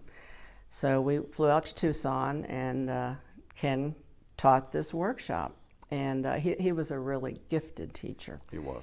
And he started talking about how you have to redesign a scene. And I was thinking, oh, you don't have to paint what's right in front of you? You know, you can move a telephone pole to tilt this way, or move it a little bit, or group the bushes together, or make the road have a little better turn. All of these, you know, he's talking about all these things that you take control. You still want to honor the landscape. You want to do a painting that is very evocative of where you were and the weather that day and the time of day, but you don't have to, you're not a photograph, you know, or a camera. You don't have to be like a camera. So, so then it became fun, you know, when I learned to quickly establish the light and then make aesthetic decisions on what would be in my painting. You know, I didn't have to put everything in the painting. And I could move things a little bit and to make them work better in design, and it became a real creative exercise. The other thing I think I've received from plein air painting, so I've been plein air painting now for 17 years, you get this, all this data of images that go into your head that, you know, when you're working on a problem painting, you know, sometimes you can actually remember things from plein air painting, or you can pull your sketches out and say, ah, yeah, that's how I did that, or that's what would work here. And I think you just become an all-around better painter. Even if you're not a purist, and, you know, plein air painting is not your end-all or what you're marketing yourself to be, plein air painting is just a necessary part of being a good painter. It takes a good studio painter and makes him a better painter. Absolutely. And I can't tell you how many dozens, if not hundreds of times I've heard studio painters tell me that they resisted going outside for much of their career. They got frustrated in the beginning because it was difficult, and then they started seeing color, light, shape, form differently. Right. And then when you get out and you do it enough, then when you're painting from photographs, now those photographs reflect that essence from the outdoors. Did you find that to be true in your case? Absolutely, absolutely. In my own plein air painting, at first, you know, it was the struggle, trying to mix the colors accurately, trying to work fast enough that the shadows weren't changing totally, trying to make an interesting painting on a gray day. All of these were, you know, huge challenges. But now I've gotten to the point where I've done enough of it. I quickly know the problems I'm going to face. That's the other thing Ken was really good at. He said, you need to analyze the scene before you start to paint. He said, take a few minutes and think, what are the problems going to be? How can I solve that problem? Mentally paint it in your head. And then you paint very, very quickly. And then you take a little break and you come back, and if you like what's there, then you finish the painting. So it's a matter, he calls, you know, I'm really quoting him a lot and I hope that's all right. Of course. He called painting a passion sandwich, and I love that analogy because, you know, the bread is the analytical part of the painting, and then you paint passionately, that's all the filling, and then you analyze again.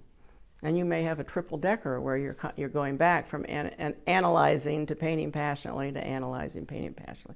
But that is the way painting really is. It's a constant left brain, right brain shift, back and forth all the time. So once I got that concept, I learned to slow down in the beginning, analyze how I was going to approach it, then paint quickly, and then step back and analyze again. And I think that some people believe they have to have a perfectly finished painting when they're outdoors. What do you believe? Well, in a competition, yes. But no, just for a plein air painting for myself, no, it doesn't have to be finished. I have learned some tricks, I've reached the point where I'm not satisfied with just painting what's in front of me. I want my painting to have interesting texture. And so I've been exploring ways to do that in a plein air painting. And one of the things I do when I'm outside and painting a fairly large painting is I will paint most of it. Well, I'll make all of my color decisions, my shape decisions, my design and drawing in acrylic. And I'll do that very thinly. So I'll have a thin base of a fairly completed painting. And then I'll go in with my oil, with palette knives and different tools. And I do a lot of layering, which I didn't think was possible 10 years ago. I thought plein air painting had to be pretty straightforward. But now I've reached the point where I can do that, and it makes it even more fun. I thought you were going to say you picked up a handful of dirt and stuck it That on happens there. naturally. Once in a while when the panel blows That over. happens, yeah. Well, I think the point of all of this is that the frustration of learning in the beginning when you go outdoors has a big payoff. Absolutely. And the big payoff is that you will see painting from a completely different perspective. We try to encourage a lot of studio painters to get outside. It's amazing how many thousands there are have never gone outside and painted yet. So there's this movement now of painters. You kind of came on board about the time that movement was just starting to really catch on and take hold. So we started Plein Air Magazine two years after you started Plein Air Painting, so you were ahead of us. Yeah, it's really interesting how that all happened. I don't know if you know that I was one of the founders of Plein Air Easton. Yes, I do know that, and I was going to ask you about that. Well, the way it happened, the same friend that had gotten me to go to Tucson to study with Ken Oster, she was actually in the Carmel Plein Air event that year. It was 2004. And she invited me to go out with her, so I went out with her and was just as an observer. And I just loved it. All these wonderful artists out there painting, and the quick draw was especially exciting. I remember watching an artist named Tim Horn and Joe Wang do portraits of each other out in the open, and I thought, wow, there's just nothing more exciting or fun than this. And the interesting thing was, at the exact same time, my husband and I were buying a gallery in a little town called Easton, Maryland.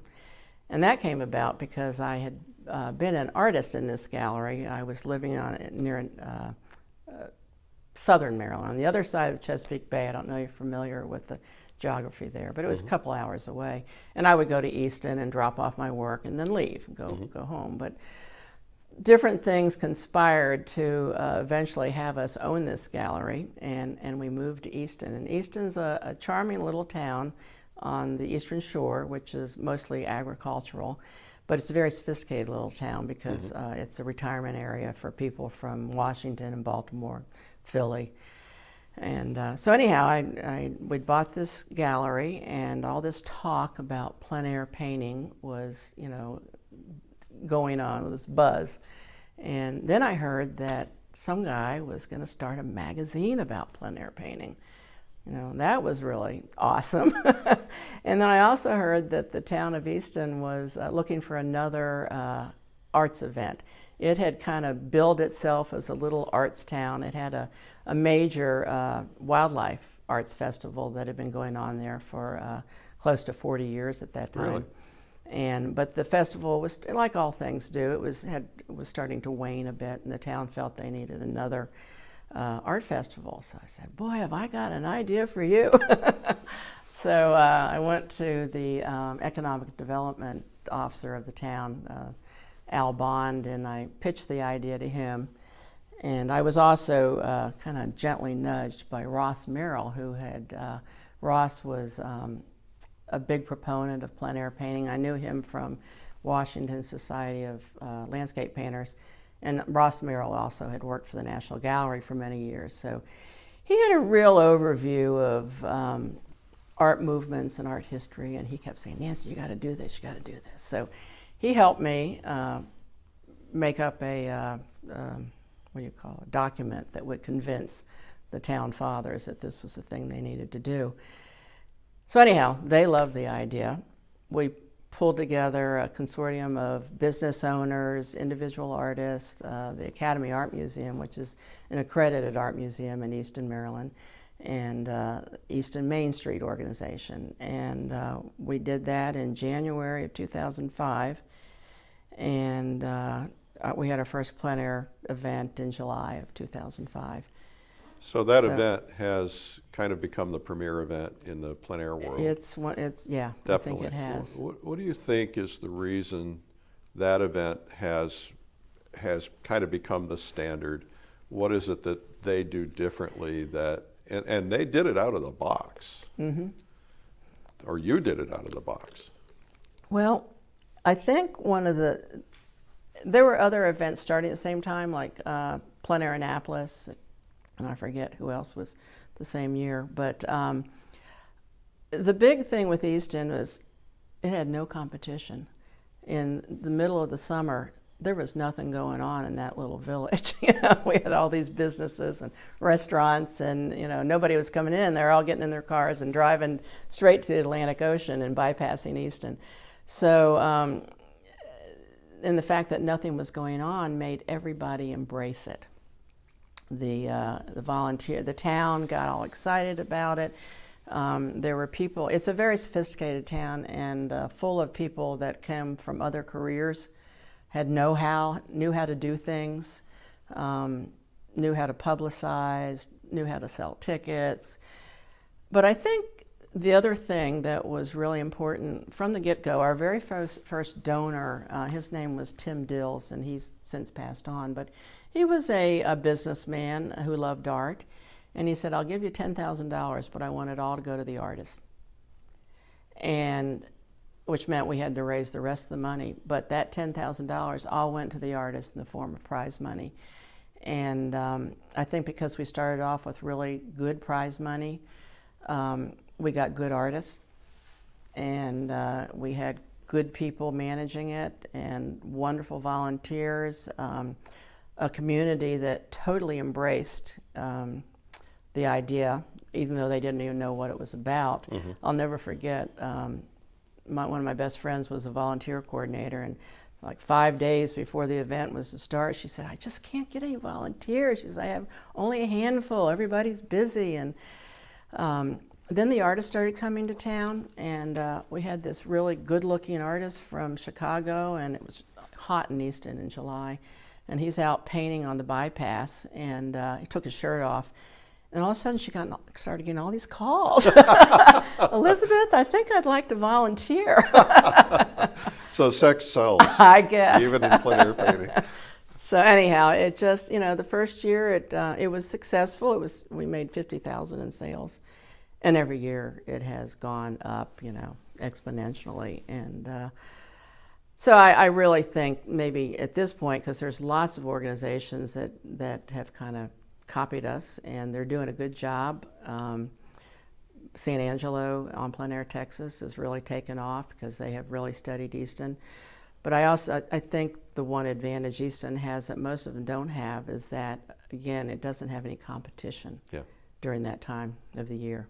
All eyes are on that event. So what do you think about this entire plein air movement? Because there are mixed feelings that we hear. The feelings we hear are, some artists will say, well, there's too many events, there's not enough artists to do high quality events. Others will say, we're putting uncooked artists into the market. And there are now, probably since we started the magazine, when we started the magazine, there probably were less than a handful of events. And today there are 150, 200 of them, and every year we learn of another 20 or 30 that are starting, because communities and charities are finding it a great way to raise money.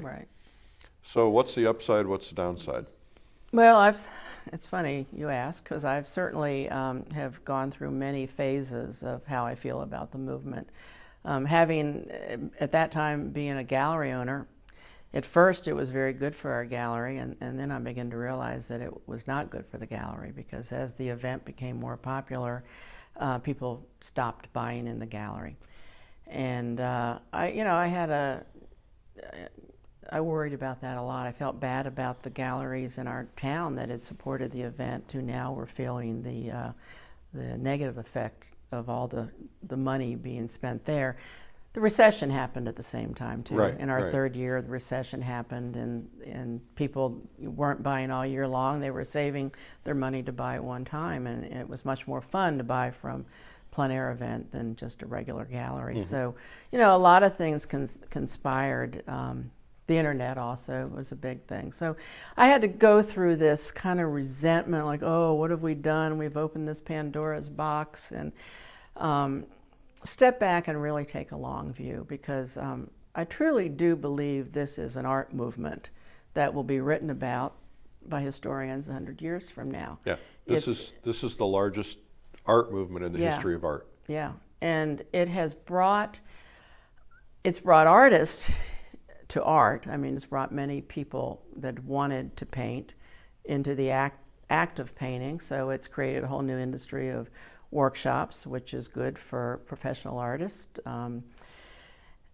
But even more than that, it has made collectors of people who would never dream of going into a gallery and buying an original piece of art.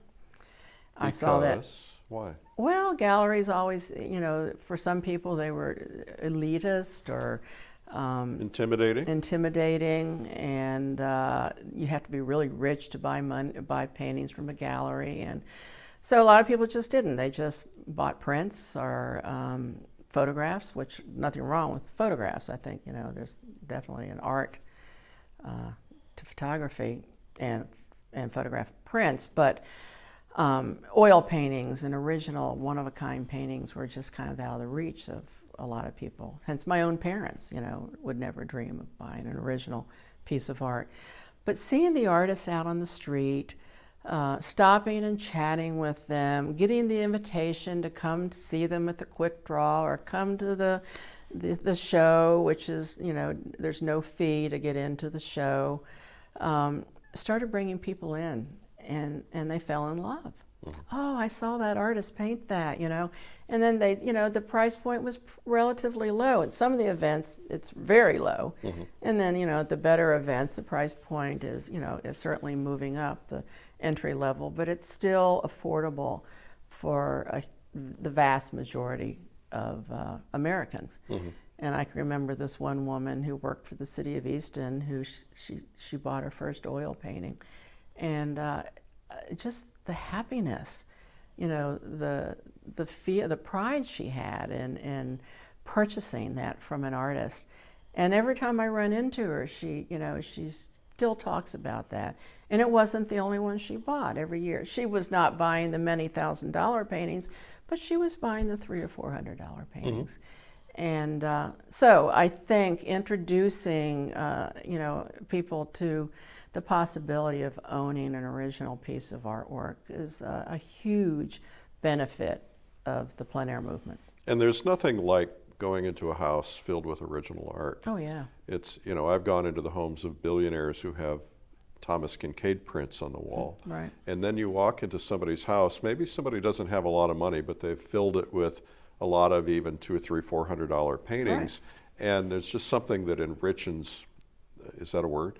Enriches that life, it enriches that household, and it makes it feel a little bit more special. It does. It really does. So do you still have the gallery? No, we sold the gallery last year to a wonderful guy who's an art lover and a fledgling artist and an architect. So you're active in the plein air movement. Yes. You're painting landscapes. Are you doing any more portrait work? I do. Okay. Although now I only do portraits from life. I've learned, I don't do a lot of portraits. I made a decision maybe 15 years ago that that was not what I wanted to do. I had a portrait get into the Naval Academy museum collection, and I was strangely not all that excited about it. and that's kind of about the time I started going out and painting plein air. And I enjoyed being a gallery artist, and I just enjoy the flexibility of being able to paint what I want to paint.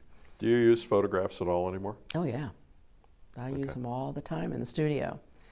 I also try to paint from life in the studio. But photographs are now just a small part of my toolbox. Right. Not the major part. Not the major part, Yeah. not at all. And that's one thing I enjoy doing, is teaching people how to use photographs the correct way and putting them where they belong, becoming the boss, not letting the photograph be the boss. That's hard to do. It is hard to do, Yeah. and it takes constant vigilance when you're painting to always make decisions, not just, blindly paint what you see. Well, when that in the photograph photo. is there, it's real easy to keep defaulting to that photograph Very instead easy. of making an artistic decision. Yep, that's exactly right. In terms of your career, what have you not done that you want to do? Is there a ultimate painting you've wanted to do, or some kind of an event that you'd like to do? Well, I've wanted to demonstrate for the Plein Air Convention, and fortunately I'm going to be able to do that this year, so looking forward to that. As are we. Thank you. I'm really looking forward to doing bigger and bigger paintings, and which I have in the last few years been doing that in my studio. I have a nice large place to paint. I'm doing more urban scenes. Mm-hmm. I think it may have been a workshop with Kwang Ho where I transitioned from painting things to painting shapes. And so I'm really attracted to interesting shapes now, and it really doesn't matter whether it's an urban scene, a rural landscape, a portrait, a figure, a still life. It has to have interesting shapes. Mm-hmm. And I'm finding that in urban scenes. Some very uninteresting scenes can make a really interesting painting. Like last year, or actually if you look at the current issue of Fine Art Connoisseur, I have a small image of a painting I did last year called Power Play, Mm-hmm. and it was a electric plant that I saw from a window of a train as I was traveling south from Richmond to Florida, and it was just a very arresting image to me, and I had a lot of fun dealing with the shapes in that image. So doing more like that. I would like to get back to doing some more figurative work, and I am doing that. The shows that I have will contain some of that. I guess I just want to keep doing what I do, stay as healthy as I can, enjoy life, and just constantly strive to become a better painter. So if you have any advice to somebody who might be watching this, who is perhaps a beginner or just kind of, getting started as a painter, what advice would that be? Learn the concepts. Learn all the things you need to know to be able to express yourself, and that is drawing, design, value, color, edges, paint application. Study with somebody who's a good teacher, who can explain those concepts to you in a coherent way.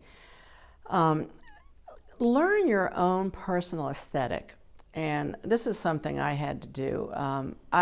My skills were pretty good, but I liked hard edge work, and I liked soft edge work, and I liked semi-abstract work, and I liked photorealist work, and I found myself going to all these different types of painting and doing them.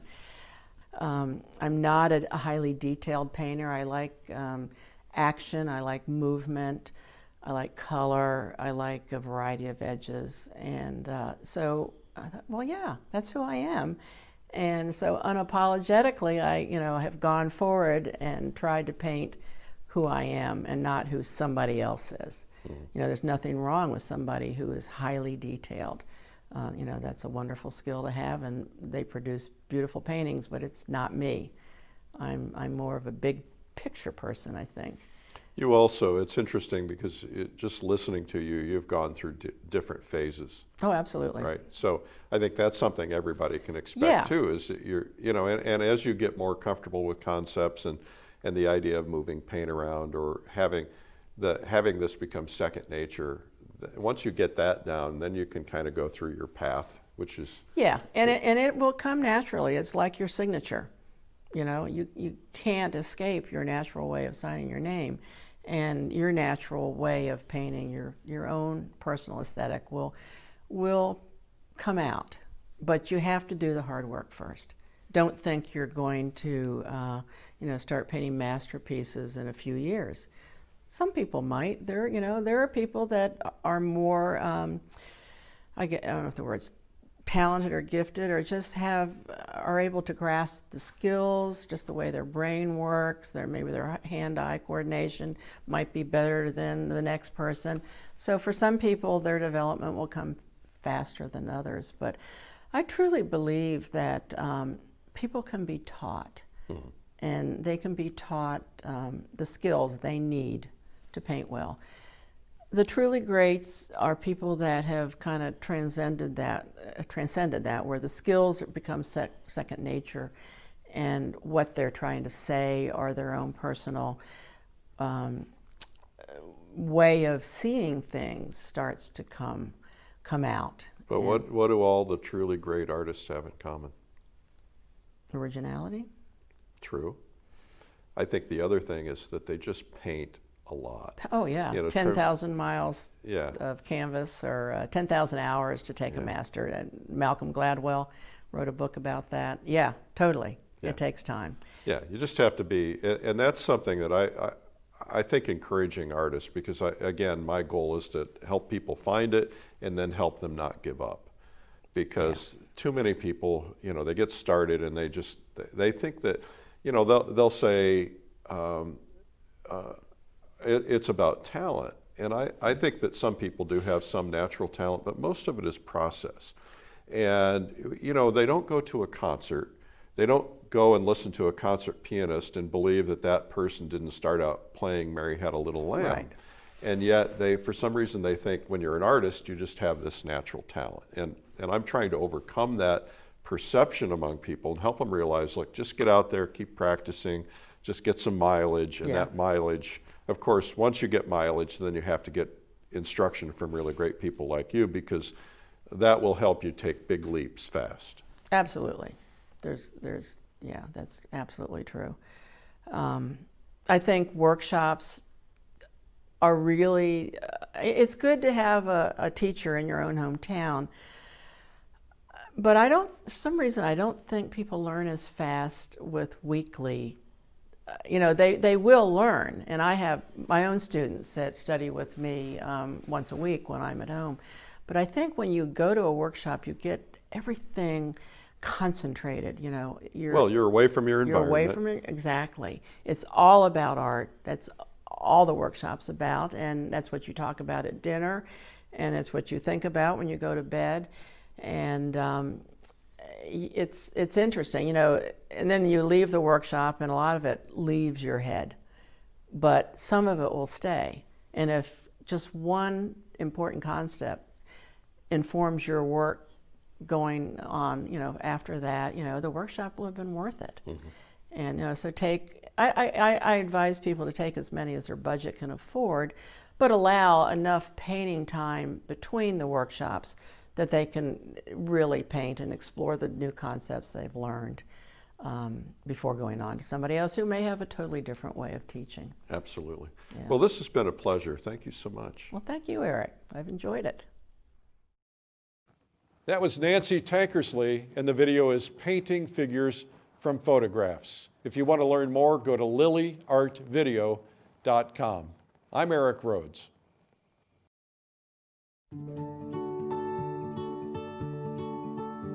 Imagine how great it would be learning to paint multiple figures in one single painting. After all, the ability to bring the human form to life on a canvas is a skill many people marvel at, though it's not just painters who look in awe upon such work. People with no great interest in art are still mesmerized by lifelike paintings of the human form. For many years, however, the only way to create such a realistic piece of art was to stand outside for hours on end, painting every detail as lighting conditions change. Yet thanks to the invention of cameras, you can now capture every detail in a photograph and paint figures in the comfort of your own home or studio. With this all-new release from Lilladal Art Instruction Video, you now have the chance to learn how to produce such paintings yourself. This video training is conducted by leading figure painter Nancy Tankersley. When you master the skill of painting from photos, you'll save a lot of time that would otherwise be spent outside, no matter the conditions. In this training, you will discover Nancy's advanced method of making one painting from 2 separate photos. The truth about adding detail to a face in your painting when you can't see any of the original photograph. The box technique Nancy uses to paint 2 figures right next to each other. Plus, a whole lot more, including how to paint the sky in just 19 seconds while still ensuring it looks realistic. Learning to paint from photographs is a skill many figure painters wish they possessed. Now, thanks to Nancy's teaching method, acquiring this skill for yourself is now a real possibility. Painting Figures from Photographs with Nancy Tankersley is available on DVD and streaming video now.